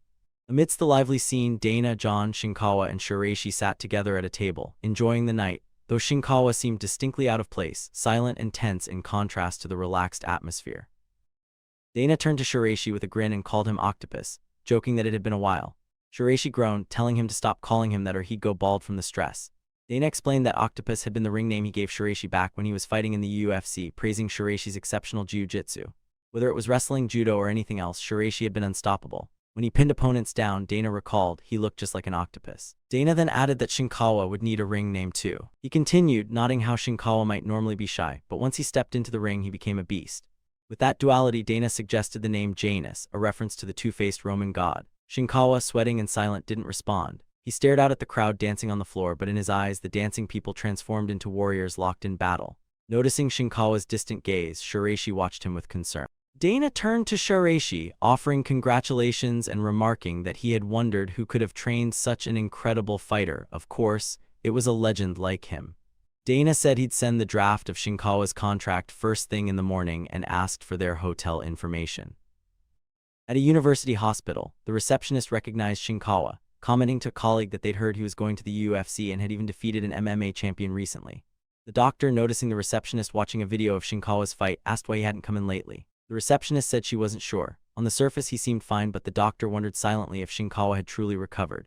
She shrugged it off, muttering that he looked okay. In Sacramento, Shiraishi and Shinkawa waited for their taxi, but Shinkawa stood silently in the shadows, a dark and ominous aura about him. Shiraishi tried to keep things light, mentioning that in America they only broadcast the main fights, but in Japan, thanks to the UFC's media contract, even undercard bouts featuring Japanese fighters were shown live. That meant Shinkawa would be earning a good sum, especially with the $50,000 bonus he received for performance of the night. It reminded Shiraishi of his own days in the UFC. But as he spoke, Shiraishi noticed something was wrong. Shinkawa was drenched in sweat. Concerned, he asked if Shinkawa was feeling all right, nodding that he'd been acting strangely all evening. Reaching out to touch him, Shiraishi was suddenly grabbed by the wrist. Shinkawa glared at him with a cold, vacant stare. The coach flinched, startled, just as Shinkawa suddenly threw a punch. Shiraishi ducked and dodged the blow. Realizing something was deeply wrong, Shiraishi demanded to know what was happening. The scene flashed in his memory, Shinkawa's wrecked room on that distant day. He remembered calling out to him and getting no response. Shinkawa launched into a frenzied barrage of punches. But Shiraishi was no ordinary coach. With fluid, practiced movements, he dodged and weaved, evading each strike. When the moment came, he ducked low, rushed forward, and grabbed Shinkawa's leg, rolling and slamming him to the ground before locking him in a leg hold. Shiraishi yelled at Shinkawa to calm down, his voice filled with frustration and urgency. Demanding a tap-out to prove he was back in his right mind, Shiraishi held the pressure, but Shinkawa lashed out, kicking him and breaking free. Standing again, Shinkawa escaped the leg lock. Shiraishi, catching his breath, remarked that he knew Shinkawa had a habit of sleeping with his eyes open, but this was going too far. Shinkawa rushed him again, this time grappling him around the waist and shoving him backward. At that moment, a car passed by, narrowly missing the coach. Reacting instinctively, Shiraishi planted his foot firmly, wrapped his arms around Shinkawa's head, locked his legs around his opponent's body, and applied a chokehold. Slowly, Shinkawa's resistance faded until he stopped moving. Shiraishi sighed in relief, recognizing that the episode had finally passed. Just then, the taxi arrived. The driver stepped out, and together, he and Shiraishi lifted Shinkawa and placed him inside the car. The driver, clearly uneasy, asked if what had just happened was some kind of crime. Shiraishi reassured him it wasn't, and with that, they drove off into the night. After some time inside the car, Shinkawa spoke up, saying he had experienced a nightmare and that yesterday's incident had been caused by sleepwalking. He described it as a terrible dream. The coach replied that it was dangerous to dismiss the situation as just a dream, urging Shinkawa to get a proper medical examination. Shinkawa admitted that he had been going to the hospital, though the treatment hadn't seemed effective. Perhaps he had simply pushed himself too hard the day before. Still, he reassured the coach that he understood the concern and promised to go again after returning to Japan. The coach then remarked that Shinkawa's grappling needed serious work, especially his no-gi skills, and suggested that they focus on practicing jiu-jitsu without a traditional gi. Shinkawa agreed with the coach. At a high-end restaurant, Shinkawa, his coach, and Dana dined together. The coach brought up the contract clause. Shinkawa's fight money would be multiplied by 10 if he knocked out all 3 opponents. He called it a bold proposal. Dana reminded them that the organization was multinational and most new fighters couldn't speak English. Shinkawa asked if English was that important. Dana said showmanship made money and fluency was a major advantage. Pointed out that Shinkawa, fluent in English, was more talented than Octopus during his fighting days. Irritated, the coach told Dana to stop calling him that. Dana accepted and acknowledged the proposal Octopus had made. The coach, shifting tone, said fighters should respect the ring names fans give them. Dana stood and said he would send the contract immediately. After he left, the coach noted Dana valued Shinkawa more than expected and wondered if they should have also negotiated a pay-per-view deal. Shinkawa replied he thought Dana was a modest man. The coach said hesitation in negotiations meant defeat. Since they were paying, they'd expect results, maybe even match Shinkawa with someone extreme to avoid the payout. Shinkawa said he welcomed the challenge. On the day of their return to Japan at the airport, Shinkawa and the coach stood with their luggage. Shinkawa checked his phone and saw that the money had been deposited into his account. He reflected on how the money he had once desperately needed was now increasing on its own. What had changed between then and now? He thanked the coach, saying it was all thanks to him. After chatting for a bit, the coach mentioned he had a match coming up, so he was heading to the gym. He advised Shinkawa to go to the hospital immediately and get checked, and to let him know when he was done. Shinkawa agreed and told him to consider getting some counseling too, as they parted ways. At the hospital, Shinkawa underwent a routine checkup and shoulder examination. The doctor asked when the injury had occurred, and Shinkawa said it had been 3 days ago. The doctor asked if he had iced it, but Shinkawa explained that the situation didn't allow for that. The doctor noted that ideally icing should be done immediately to reduce inflammation. Shinkawa responded that he would do so when he got back, but the doctor told him it wouldn't be necessary. There was almost no swelling. Shinkawa agreed, adding that the pain had already started to subside the day after the fight. The doctor, intrigued, explained a phenomenon known as migratory fish-type muscles. In his experience with many athletes, he had found little fundamental difference between their muscles and those of ordinary people. Using a small anatomical model, the doctor demonstrated that during Shinkawa's fight, there had been signs of damage in his shoulder, back, and thighs. Shinkawa confirmed he had felt intense pain immediately after the match. The doctor explained further, when muscles undergo stress from awkward movements, they can become tangled like threads. This compresses blood vessels, preventing the removal of impurities and leading to inflammation and stiffness, eventually making even slight movement painful. Shinkawa asked if his condition was serious, wondering if he shouldn't push himself anymore. But the doctor shook his head. On the contrary, Shinkawa's muscles were in pristine condition, comparable to that of a child. The doctor explained that this muscle type was highly resistant to damage and recovered quickly, hence the nickname migratory fish type. Shinkawa admitted he had initially taken that term negatively, and the doctor chuckled, saying that was probably why he'd looked so tense. Later, at the university hospital, Shinkawa shared the news about his unusual muscle type with his personal doctor. She looked at him, confused, and asked why he was telling her this. Shinkawa then asked if she was aware of cases where non-functioning nerves had regenerated or where miraculous recoveries had occurred. She replied that she had heard of such rare cases, but that it was outside her expertise. Shinkawa mused aloud, suggesting that such people likely had a strong homeostasis, the body's natural tendency to return to its original state. The doctor then asked if he was implying that he was reverting to the body he had in his dreams back when he was a slave fighter in another world. Without warning, Shinkawa began to take off his shirt. The doctor, confused, asked what he was doing, but Shinkawa pointed to his back. She looked but couldn't see anything unusual. Shinkawa explained that when he returned to this world, his movements still carried over from that other place. His body couldn't handle the strain and bruises formed continually until his fight with Oji. After the FFC title match and the rapid weight cut that followed, the phenomena gradually lessened. By the time he returned from overseas, the bruises had completely disappeared. Though he still experienced some pain, his recovery had become noticeably faster. The doctor observed his rushed speech and concluded he didn't want to give her space to respond. She pointed out that he was referring to the other world rather than calling it a dream, and asked if he had now decided to believe this reality was the real one. Shinkawa replied that this was what he had chosen to believe. She noted with concern that his delusions were beginning to override his grasp on reality. Then she asked if he had taken the medication she had prescribed last time. He admitted he had thrown it away. Rising to his feet, Shinkawa declared that it no longer mattered to him whether it was a dream or reality. What mattered was that those experiences had shaped who he was. The doctor countered that rather than reverting to a former body, his increased recovery was likely the result of rigorous training. Shinkawa, addressing her formally as doctor, said that the reason he had continued coming for checkups all this time was because he feared he might be pulled back into that other world. But now, he no longer needed to worry about that. The doctor, rising from her chair, sternly warned him that she could submit a medical report to the UFC recommending the cancellation of his fights. Shinkawa calmly replied that it wouldn't be necessary. After all, every fighter had physical and psychological abnormalities to some degree. He asked if she really believed the UFC would take her words seriously. Frustrated, the doctor began recording a note for the medical record, stating that the patient had refused treatment. She noted that while he had initially claimed to have vivid dreams, he now believed he had actually visited another world. He had discarded his prescribed medication and had likely been off it for some time, placing him in an extremely dangerous state. She expressed her exasperation, unsure how to proceed. After entering his home, Shinkawa noticed a light from his window, partially obscured by a curtain. He tore the curtain away, a violent rip that shrieked against the quiet room. And as he stood there, he began to calm down. He convinced himself that the people who were trying to kill him were not there and told himself to accept reality. With his hand over his heart, he assured himself that nothing like that would ever happen in that location. Some time later, he sat on the floor with his back against the wall, reflecting on his return. The scene then shifted to the president of the FFC, who angrily slammed his phone onto a table. He asked his assistant about the challenger for their side, and she replied that she had already prepared one. However, she was unsure if Shinkawa, who was rumored to have signed with the UFC, would be interested. The president responded that his skill was in making the impossible possible and instructed her to watch as he made the match happen. He then asked her to connect him with Dana, a representative for the UFC. The two men met over a video call. Dana greeted the FFC president, who thanked him for his time. The president stated that he had heard rumors about Shinkawa signing with the UFC, which Dana confirmed, commenting that a remarkable individual had appeared, and it was a surprise he had been unaffiliated for so long. The president said that was why he had invested so much in nurturing Shinkawa at the FFC.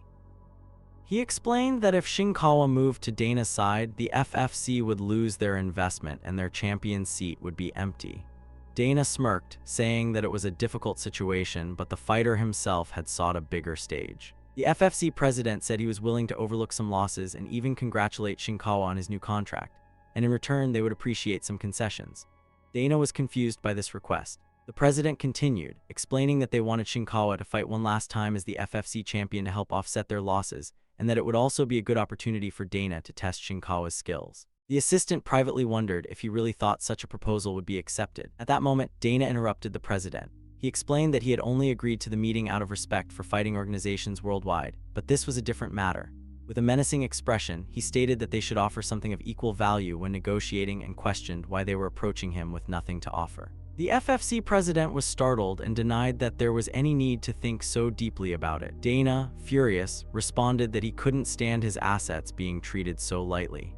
He said Shinkawa had found a place that matched his level and that the FFC president should know his place. Back at Shinkawa's home, he was seen meditating and doing isometric exercises, clasping his hands together and concentrating. The scene changed again to a hospital.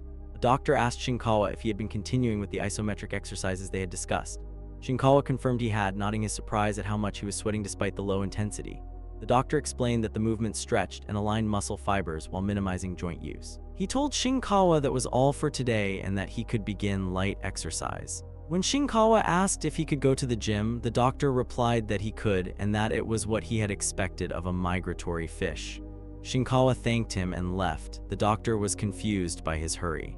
At the Cornerman MMA gym, Shinkawa was greeted by a commotion of his friends who flocked around him, expressing their excitement that a junior who had lost 10 amateur matches had made it to the UFC less than a year after his professional debut and had won his first round. They asked him if it had been difficult being so famous, and Shinkawa bluntly replied that it was not like that, and that he did not go out except to the hospital. His friends then told him that 3 female members had joined specifically because of him, along with a few middle and high school boys who did not matter. They told him that the fighters section had finally blossomed. Shinkawa questioned what they meant by that, and his friends explained that Tsumugi Yuta, an ADCC champion in Jiu-Jitsu, the most prestigious no-gi submission grappling tournaments in the world, had joined the gym. Shinkawa thought that was a high level of accomplishment. His friend agreed, adding that he had learned the hard way not to underestimate her, and that her grip was something else. Shinkawa was confused as to why a Jiu-Jitsu fighter of her caliber would come to their gym and wondered if she wanted to compete in MMA. They confirmed that she did and that she had chosen their gym because Shinkawa was there. They told him that she would arrive after school, so he should make sure to greet her. When Shinkawa asked if she was a student, they confirmed that she was a college girl and jokingly referred to him as a lucky bastard. The coach then interrupted, scolding them for having so much free time to talk about college girls. He instructed Takeshi and Ryo to get ready for sparring and told Shinkawa and Shuji to come with him because he needed to talk to them. The coach took them to the waiting room and told them that the FFC had apparently tried to set up a match for Shinkawa and had contacted Dana. Shinkawa asked if there was a problem with that. Ryo answered that of course there was a problem since Shinkawa was already with the UFC. The coach added that Dana had rejected the proposal, saying it would lower the UFC's status. Shinkawa told the coach that he was fine as long as he could fight, and that if matches were being cancelled to maintain the organization's status, he would terminate his contract. The coach knew that would be his reaction, and so he had told the UFC about it, and they had agreed to arrange a higher-level match instead. Shinkawa expressed that he had no problem with that arrangement. Shuji, however, asked why the FFC president was so worked up about it. The coach told him that since they had not signed any contracts, the FFC had no rights. The coach then explained that he had suggested Shuji as a replacement instead of Shinkawa for the championship match. Shuji was confused, pointing out that he was in the featherweight class and that Kento was in the lightweight class. The coach explained that if Shuji won this time, he would dominate 2 weight classes. His opponent would be Yukin Umeda, a fighter on the verge of being ranked in the UFC. Shuji then decided he would bulk up. Shinkawa asked if Umeda, who was supposed to have retired, had come back. The coach answered that if Umeda won in the FFC, there was talk of him taking a UFC test next. The coach said the match would probably overlap with Takeshi's, and since Takeshi would have him as a second, the coach wanted Shinkawa to be in Shuji's corner, It would be Shinkawa's first time as a second. Shuji was experienced, and since he would have to gain weight for this match, it should not be too difficult. The coach also noted that since they were both in the lightweight class, they would be perfect training partners for everything from pad training to sparring. Shinkawa asked about sparring, and the coach reminded him that he had just received a call from his doctor saying he could start moving around and that sparring should be fine, so he should give it a try. Immediately, Shinkawa stood up and asked Shuji to start right away. But Shuji refused, reminding him that he was supposed to be his second and had not even analyzed Umeda's style yet. Shinkawa told him that he had already watched Umeda's fight footage dozens of times, and that it would be fine, urging him to hurry. Shuji, the featherweight champion, questioned how he was supposed to take such a challenge. The coach added that perhaps that was exactly why Shinkawa was looking forward to it. Shuji then accepted the challenge. The coach told Shuji to go easy on Shinkawa because he was not in top form, but Shuji replied not to hold him back since Shinkawa was the one who had invited him for a full sparring match. After some time, Shuji was panting heavily and sweating, clearly exhausted. Shinkawa, however, was calm and composed, though he was sweating a little. The sparring continued, and Shinkawa landed a blow to Shuji's face, taking him by surprise. Shinkawa followed with a devastating uppercut. Shuji collapsed to his knees, thinking that Shinkawa was far too strong. As the fight ended, a person commented on the intense energy of the sparring. The kid Shinkawa trains, Jun, admired the fighters section. The person who had commented on the sparring was revealed to be Tsumugi, who then wondered if Shinkawa was just as strong in jiu-jitsu. Upon being asked by Jun why she was specifically interested in Shinkawa's jiu-jitsu, Tsumugi explained that she was very skilled at jiu-jitsu and considered herself unbeatable. Shinkawa then left the ring and began untying his hand wraps. Tsumugi approached him, introduced herself as a new member of the fighter squad, and asked if he was Shinkawa.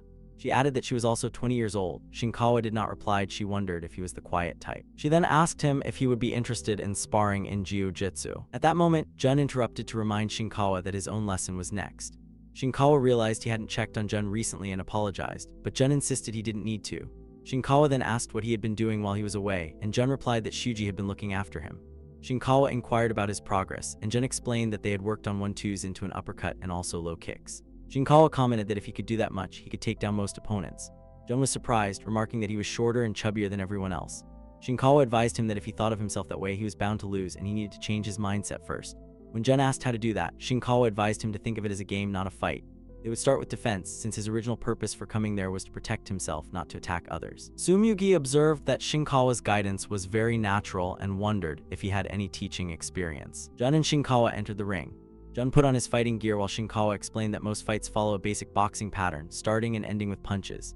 He said the key was distance, and when an opponent was out of reach, Jun needed to quickly close the distance to a point where they couldn't exert their full power.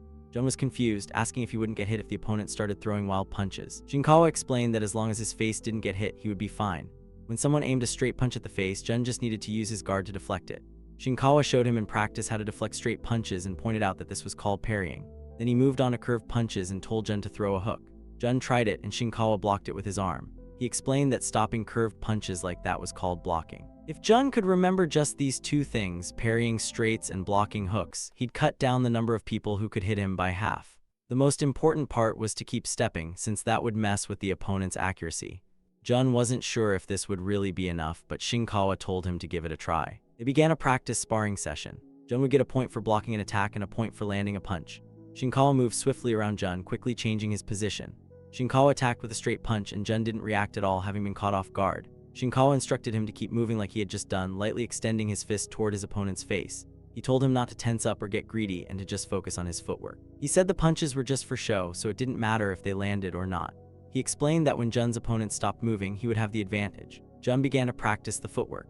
Shinkawa told him that if he sensed his opponent was about to throw a combination, he should charge in instead.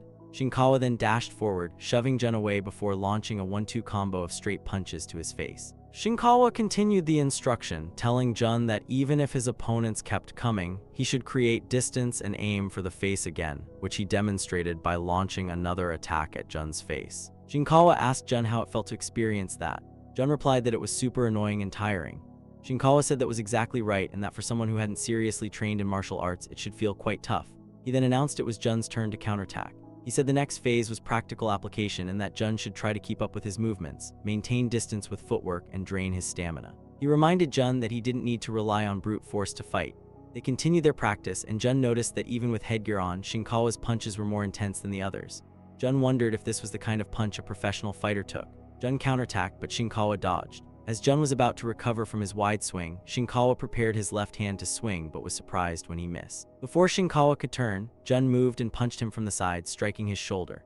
Shinkawa complimented Jun on the move, then retaliated with a punch straight to the stomach, instructing him that aiming for the body would be more effective in that situation, though he also acknowledged that Jun's previous move wasn't bad, especially since Shinkawa had been the one who told Jun to aim for the face in the first place. Shinkawa noted that at this rate, Jun would easily beat the bullies and told him he should have more confidence in himself. Jun was clearly happy to hear Shinkawa's compliment. Shinkawa then turned to Tsumugi and asked her if she wanted to spar. She entered the ring, stretched her upper and lower body, and then signaled for Shinkawa to begin. Fighting and wrestling in modern combat sports were quite similar to pankration, an ancient Greek fighting technique, but jiu-jitsu was different, a martial art completely unlike pankration. Shinkawa and Tsumugi both wore traditional karate attire, the crisp gi emphasizing their discipline and focus, each radiating determination and readiness. Shinkawa and Tsumugi touched fists and began sparring. Right away, Shinkawa reached forward, and Tsumugi intentionally fell onto her back, pulling his arm and snapping her legs upward to trap him in a lock. He reacted fast, pushing against her leg with his hand to stop the clamp. She shifted, driving her other leg into his chest, forcing him off balance and opening him up. In one swift motion, she wrapped her legs around his waist and pulled tight. Shinkawa didn't panic. He grabbed her arm, pinned it down, and lifted his hips, trying to break free and reverse the position. She twisted, slipping her hand from his grip, then hooked his leg, dragging him down until he had to kneel.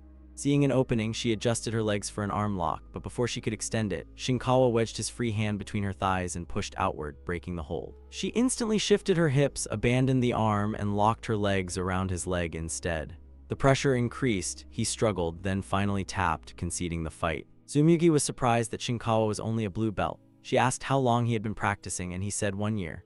She didn't believe it. It usually took at least 2 years to earn a new belt, and with his level, he should have been ranked higher. Then she asked him to practice rolling instead of sparring. Shinkawa didn't understand at first. She explained that rolling was light training focused on technique with gentle tumbling movements. She clarified that sparring wasn't fair, the physical difference between them was too great, and since she was a woman it couldn't be helped. Shinkawa didn't feel like it mattered, saying it didn't feel like he was training with a woman. She got annoyed and asked what he meant. He bluntly said the match had been intense, back and forth, and fun. She thought he said it with such an expressionless face. Shinkawa realized he could learn a lot from her. Despite their physical differences, Tsumugi could turn any situation to her advantage. He agreed that focusing on rolling practice would benefit them both and looked forward to working with her. Tsumugi blushed, suddenly embarrassed, but said they could help each other and teach her how to punch too. He agreed. Jun watched amazed as Tsumugi fought on equal terms with Shinkawa. She wasn't exaggerating when she said jiu-jitsu was her specialty. The scene shifted to the FFC octagon, in the fighters' waiting room. Shuji and Shinkawa were preparing for the match. Shuji thought about how he had never beaten Shinkawa in sparring and wondered if Yumeda Yukon was stronger than Shinkawa. After finishing wrapping his hands, Shuji checked Shinkawa's work and noticed he had done a great job. The coach's taping technique was the best. Shuji asked if Yumeda was weaker than Shinkawa. Observing Shuji's trembling legs, Shinkawa guessed his nervousness and reassured him that no matter who the opponent was, Shuji would win. Shuji was surprised. Shinkawa explained that he would be fighting alongside him, which reassured Shuji. He even thought about calling Shinkawa senpai from now on, but Shinkawa refused. The match began. Shuji was in the octagon waiting for his opponent with Shinkawa as his cornerman. Shinkawa stayed focused, radiating energy. In his past, he had been surrounded by warriors. Everyone feared him, yet they followed him to the Colosseum. He grabbed sand from the ground and declared that they would not lose a single person. The warriors yelled in determination. Opponent gladiators entered the Colosseum, and Shinkawa and his comrades charged, roaring with determination. Back in the present, Shuji was filled with the same determination, ready to face his opponent. Shinkawa thought to himself that he would win in this world too. Yumeda showed no concern, thinking that Shuji was nothing. Yumeda's cornerman told him to crush his opponent. The two fighters stared each other down, and Yumeda smirked with a strange expression. Shinkawa checked if his voice could reach Shuji, and Shuji confirmed that he could hear both Shinkawa and the opponent's cornerman loud and clear, signifying that he heard the opponent's remark. The venue was small, and there were not many spectators. Shuji rushed forward and threw the first strike, a straight punch. Yumeda leaned back, dodging the attack. As he backed up, he noticed the cage was right behind him and wondered if the space had always been so cramped. Shinkawa instructed Shuji that his opponent was scared and running and advised him to press forward. Yumeda thought it was some kind of joke, as he could hear everything they were saying. He believed there was no way he, who was on the verge of being ranked in the UFC, would lose to a small fighter like this. Yumeda quickly changed his location, shifting to the side and then kicked Shuji's leg with a leg strike. The sound of the kick was so loud that even the audience heard it. The spectators noted that Yumeda's low kicks were no joke and wondered if Shuji's leg had broken. However, Shuji recovered quickly, counterattacking with a punch to the stomach while lowering his head. The punch didn't connect as Yumeda dodged it with a slight movement. Without missing the opportunity, Yumeda launched another low kick to the leg. This time, Shuji felt the pain. As Shuji was in pain, Yumeda leaped forward with a punch aimed at his face. The punch connected directly with Shuji's face. Yumeda stepped back, giving Shuji a moment to breathe before moving swiftly again. This time, Shuji rushed toward Yumeda and threw a punch. Yumeda moved his foot and Yumeda's cornerman instructed him not to trade blows, saying it was better to fight and outbox since Shuji's reach was too short to hit him anyway. Shinkawa in turn instructed Shuji to charge in 2 or 3 more times. Yumeda shoved Shuji back, striking him directly in the stomach and pushing him away. Shinkawa yelled not to mind it and to move in one more time. Shuji followed the instruction and rushed in again. Yumeda was confused that Shuji was coming at him again, nodding it was a choice that could only be made if Shuji completely trusted his cornerman.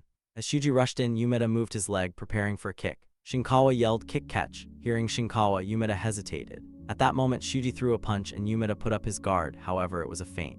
Shuji punched with his other hand, delivering a destructive punch straight to Yumeda's face. The punch was so powerful that Yumeda was thrown against the cage wall. Shuji didn't relent. He rushed in and continued a barrage of punches, forcing Yumeda to be on the defensive. Still, Yumeda managed to grab Shuji's hand, then jumped as if he was going to put Shuji in an arm lock. Shuji instantly pulled his hand away, but that wasn't all. Mid-air, Yumeda kicked Shuji in the chin with a painful kick. Shuji was overwhelmed by the kick and dazed, but Yumeda quickly recovered, grabbing Shuji's leg. Shinkawa yelled a word twice. At that moment, Shuji rolled to the ground, grabbing his opponent's leg at the same time and releasing himself. Yet Yumeda managed to escape his leg and backed out quickly. As he was about to attack Shuji, who he thought was on the ground, he lost his balance. He realized he couldn't control his leg. At that moment, Shuji rushed in. The cornerman yelled for Yumeda to defend himself, but it was no use. Shuji struck Yumeda directly on the face, following it with a kick that distorted Yumeda's face. Yumeda was knocked out and the referee checked on him, confirming he was out of it. Shuji roared in triumph. He then jumped over the octagon cage and landed in front of Shinkawa. Shuji grabbed Shinkawa's face, telling him he felt at ease compared to Yumeda's low kicks, which were nothing in comparison. Shinkawa complimented him on a good job. Shuji then hugged Shinkawa, telling him to be his cornerman from now on. As Yumeda sat defeated in the octagon, Shuji approached him and offered a hand. Yumeda accepted and stood up, commenting on Shuji's good condition. Shuji replied that it was thanks to his cornerman, and Yumeda expressed a desire to greet Shinkawa. Yumeda approached Shinkawa and extended a handshake, admitting that he had wanted to fight him at first but was glad he didn't, as he probably would have lost even worse. He commented that Shinkawa wasn't just talented as a fighter but as a cornerman too. The president of the FFC was angry about the outcome, and exclaimed that he hated the idea of letting go of someone who could attract this much attention just for being a cornerman. The audience commented that having Shinkawa as a cornerman was great too, and speculated about the intensity of Shuji's jiu-jitsu. They guessed it was entirely possible for Shuji to get a shot at the UFC if he also won in the lightweight division. The assistant noted that the audience seemed to have a high opinion of Shuji as well, with being from the same gym as Shinkawa being a major factor. The president added that the same went for Takashi, as all the fighters from that gym were top-notch in both skill and personality. The assistant inquired if they should settle for a lower-tier option for now, and the president reluctantly agreed they had no choice. In the locker room, both Takashi and Shuji were smiling, happy with their victories. Shuji asked Takashi what happened to his face because it looked terrible. Takashi said the same thing to him. The coach expressed that they were both grinning like fools and then turned to Shinkawa and complimented his job as a cornerman.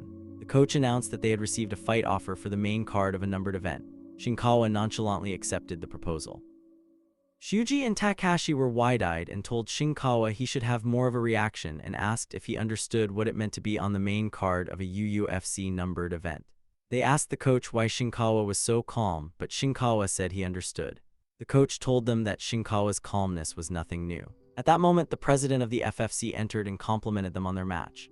The coach asked what brought him there, and the president replied that he was there to commend their efforts. He then greeted Shuji, telling him how great his fight was and that winning 2 FFC titles wasn't just a dream anymore. Shuji thanked the president, who then said if Takashi became a champion too, their gym would have 3 champions. The president also mentioned that Shinkawa's work as a cornerman was impressive. He wished for Shinkawa to maintain ties with the FFC even after going to the UFC. The president then offered an unofficial sponsorship, wanting to become Shinkawa's sponsor. The assistant added that they would consider an amount of 1 million yen.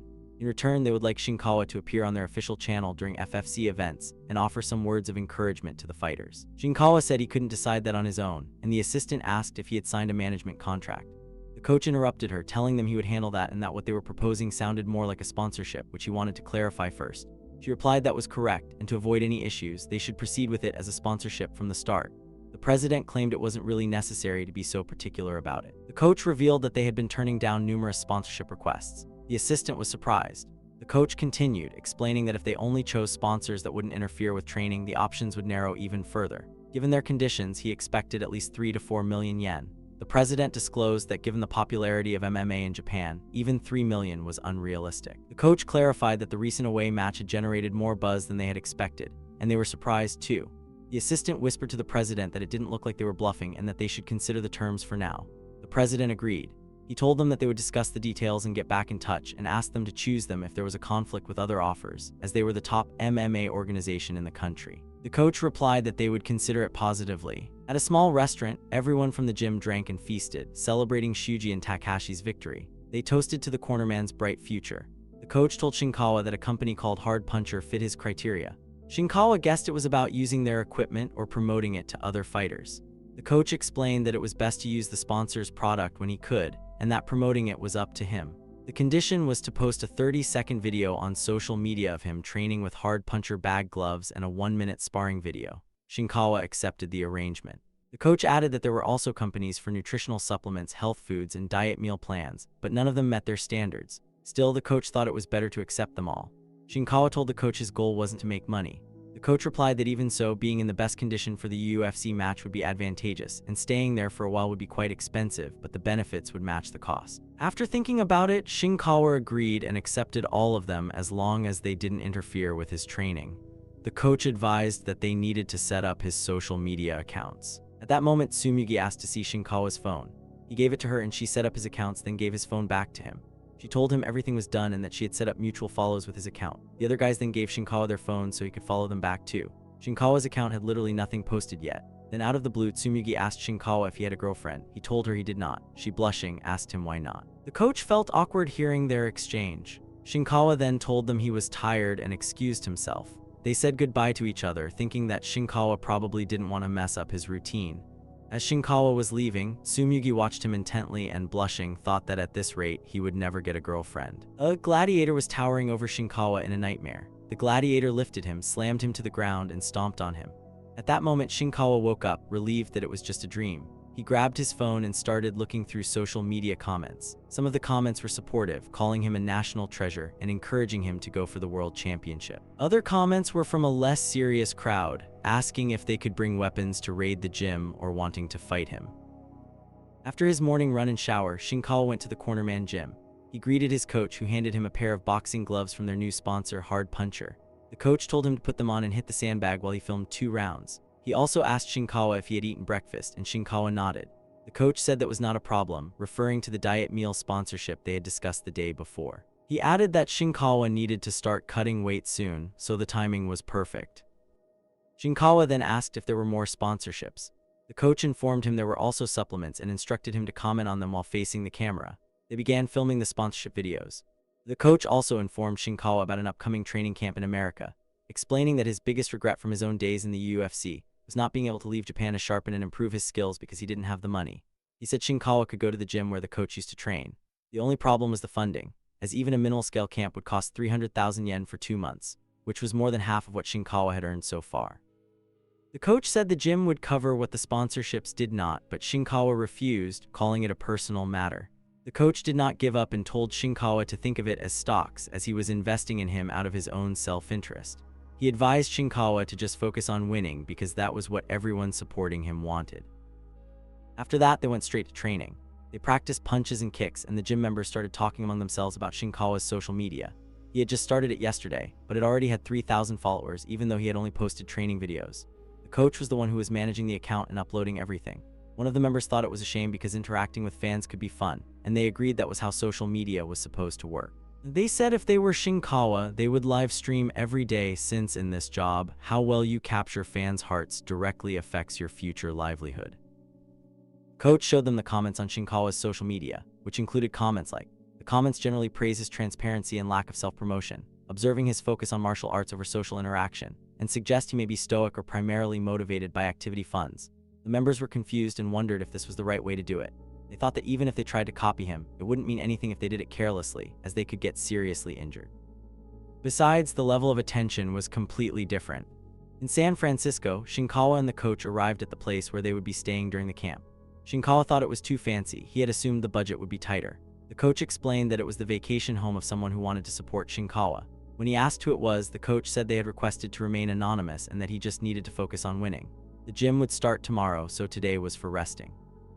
At the American Fighting Academy, everyone was practicing when Shinkawa and the coach entered. A voice greeted them. It was Rose and Connoran. The two fighters faced each other and Rose extended a handshake, expressing that it was good to see him again and asking if he was preparing for his next fight. Shinkawa realized he had no idea that Rose was affiliated with the academy. Rose advised him not to let his guard down, saying this was a battlefield, exactly what Shinkawa had hoped for. He mentioned that Aaron Diaz was really tough, but that he would be rooting for him. Shinkawa then noticed the coach talking to someone. The coach introduced Cus Mendes, the founder and head coach of the gym. Cus Mendes had watched Shinkawa's fight and could not believe someone had actually beaten that gorilla, pointing at Rose. Mendes hoped Shinkawa would adapt to the gym and start with the warm-up. The coach explained that the American Fighting Academy was known for causing a lot of injuries during practice, which meant their training was very close to actual combat. Shinkawa joined the others, running laps until they were exhausted. Mendes added 10 more laps, then had them do duck walks, followed by a tackle drill. Their backs hurt and their thighs felt like they were about to burst. Mendes yelled at them, saying that if they slowed down, they would fully experience what it felt like to be a burden to their teammates. They were told not to stop moving, it wasn't going to kill them. During practice, Shinkawa grabbed and took down his partner, who was much bigger than him. The guy thought Shinkawa was completely inhuman. The coach explained that when people engage muscles they don't normally use, most give up quickly, but Shinkawa didn't. The coach was puzzled by how much basic training he had done. Mendes commented that Shinkawa's level wasn't inferior even to those from Dagestan who trained at high altitude almost every day. Mendes guessed that the coach must be giving him good guidance, though the coach didn't fully realize it himself. Mendes wanted to see Shinkawa's grappling skills and instructed Timur to spar with him. Timur asked if Shinkawa was in the same weight class. Mendes explained that was why grappling only was fine. Timur wasn't keen on it, but Shinkawa expressed eagerness. Timur, annoyed, asked if he even knew who he was. Shinkawa said he knew he was the champion. Timur and his guys grew angry and threatening, asking if he understood what he was saying. Rose intervened, telling Shinkawa he should apologize because it could get dangerous. Shinkawa didn't back down. Instead, he provoked them, asking how long they were going to just stand there looking dazed. This made the guys even more irritated. Timur accepted the challenge, declaring he would make Shinkawa understand his place. The coach commented that this was exactly what Mendes was aiming for. Mendes told them not to ask boring questions. This was what it was all about. Timur Aliyev, a champion skilled in Dagestani grappling, was Shinkawa's opponent, a chance to test if his strength was enough. Shinkawa prepared himself. The current commentator for the UFC, Danny Cormier, known as DC and a former light heavyweight unified champion, remarked on the fight between the rising star who had defeated Rose and the champion. He said they were lucky to witness it, predicting it might end in seconds. The fight started. Shinkawa tried to grab Timur's hand, but Timur pulled it away quickly. He ducked and grabbed Shinkawa's leg. Shinkawa's eyes struggled to keep up. He ducked and tried to free his leg from Timur's grasp. He succeeded but lost balance. Timur quickly positioned himself behind Shinkawa, but Shinkawa shifted and recovered without giving Timur a chance. The two were now face to face. Timur grabbed Shinkawa's arm and pulled his head down with the other hand, but Shinkawa didn't get overpowered. He pulled down Timur instead. Timur thought Shinkawa's core was as solid as a rock. He wasn't fazed at all and wasn't even breathing hard. Timur shoved Shinkawa, making him fall, and placed his leg between Shinkawa's legs, slamming him to the ground. Shinkawa remembered a nightmare where he had been thrown by a warrior and used it as reference to push Timur away and free himself. Everyone was surprised that Shinkawa had been taken down by Timur and was already back up. Timur saw his chance, grabbed Shinkawa's leg, but Shinkawa shifted swiftly, pinning Timur beneath him. Timur exclaimed at Shinkawa's nerve, but Shinkawa maintained control. Timur pushed up, giving Shinkawa the opening to grab his back instantly. With Timur's back exposed, Shinkawa took it, creating an opportunity to apply a rear naked choke that could end the fight. Everyone was shocked. Danny clapped, saying he had never seen anything like it. No one expected Timur's back to be taken. Shinkawa's strength amazed everyone. Both fighters rose to their feet, the air still heavy with the clash that had just ended. Timur smirked and remarked that Shinkawa was quite the slippery one. Since they were in the same weight class, he added, their paths were bound to cross again. Shinkawa lowered his gaze to his hand, a strange thought flickering. It was the first time he truly remembered that person. Then Shinkawa with a dark tone, declaring that next time it would be a fight for their lives. Timur, calling Shinkawa a rookie, asked him with a sharp grin and asked if he understood what that really meant. After some time, Shinkawa decided he did not want to pay $700 for sparring. The coach then raised the question of where they could find someone willing to spar for free. The coach explained that AFA's fighters were off limits, and Shinkawa understood that he could not risk injuring them. Instead, he volunteered to be a sparring partner for other fighters. Mendes found Shinkawa interesting, thinking he had guts and wild ideas. He liked that Shinkawa was not looking for an official match but simply wanted to spar with whoever chose him. Shinkawa preferred training with class fighters for a more realistic experience. Mendes assured him that he would find someone. The fighters overheard that Shinkawa was willing to spar with anyone who called for him. They thought he was crazy, wondering what would happen if he got injured before his own match. That could make it difficult for both Eren and Shinkawa to rank up. Timur believed that such toughness was exactly what was needed to face Eren Diaz. Eren, described as straight-up gangster and a wolf, was unpredictable, capable of winning or losing against anyone at any time. Soon after, a fighter named Vincent Vittel was introduced. Vincent had previously won the lightweight championship with his striking power and had now bulked up to welterweight. Shinkawa also introduced himself. Vincent, unfamiliar with the FFC, questioned whether Shinkawa was sure about sparring given their weight difference. Shinkawa explained that he was on his pre-weight cut while Vincent was cutting weight, so their builds should not be too different. He added that if Vincent had any requests, he should say them now because Shinkawa was hired to do whatever was asked. Vincent simply told him to give it his all, assuring that he would not be holding back either. Both fighters entered the ring wearing their gear, then they touched gloves and began sparring. Vincent opened with a low kick to Shinkawa's leg. The coach immediately noticed that Vincent's attacks carried more weight, which was expected from someone fighting at a higher class even if he was cutting weight. Vincent dashed in aggressively, enjoying the moment, feeling truly alive as he pressed forward.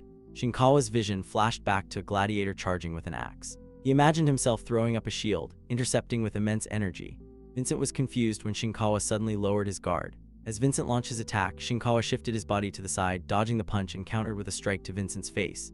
Shinkawa followed with another devastating attack from the other arm which connected cleanly. Vincent collapsed, knocked out. The referee immediately checked him while the coach looked on in awe. Jaw dropped, Shinkawa calmly stated that he was still far from Eren Diaz's level and that they should find another opponent. After the sparring session, they left the fighting club. Shinkawa asked how much they had earned and the answer was $500. However, the coach doubted they would receive another sparring offer since the fight had not reflected well on Vincent. Shinkawa replied that he had only followed Vincent's request to give it his all. The coach quietly wondered if that had really been the right call.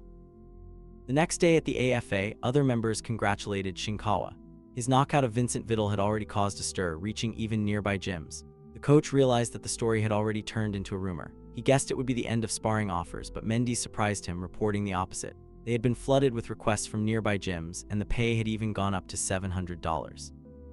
Shinkawa welcomed the news, while Mendes suggested that since they could not accept all offers, they would make a list similar to Eren's. At another gym, Shinkawa's reputation began to grow into legend. Fighters talked about how he had knocked out the tough Vincent Vittel with a single blow. Gus, who had fought despite injured ribs and avoided body shots, had been unable to continue after 3 rounds of leg kicks. Kevin Newhart excused himself by blamming his left knee after tapping out to an armbar in just 15 seconds. At that moment, Eren silenced them all with anger, declaring that he did not care who Shinkawa had beaten or where. He vowed that when the moment came, he would ensure Shinkawa never stood again. Eren's friend worried that he was becoming impatient, though it was not unexpected. He seemed like a wild beast closing in on prey. The friend advised him not to let his guard down regardless of distance, warning that Shinkawa was a hard puncher who had overpowered Rose with sheer strength and finished all his fights in the first round. That meant his stamina was still unknown. Eren asked if the plan was to wear Shinkawa's stamina down. The friend responded that charging head-on against such a strong all-rounder required tremendous courage. Eren, enraged, claimed to be exactly that kind of gutsy fighter. His friend agreed and told him he should prove it by showing Shinkawa what a real fight looked like, urging him to drown his impatience in fighting spirit. Meanwhile, Shinkawa's coach checked his phone and noticed through a sleep routine app that Shinkawa had not slept at all. Concerned, the coach asked if it was because of a bad dream and advised him to skip training at this level. Shinkawa replied that it had always been this way. They decided to run a medical check at the conditioning center.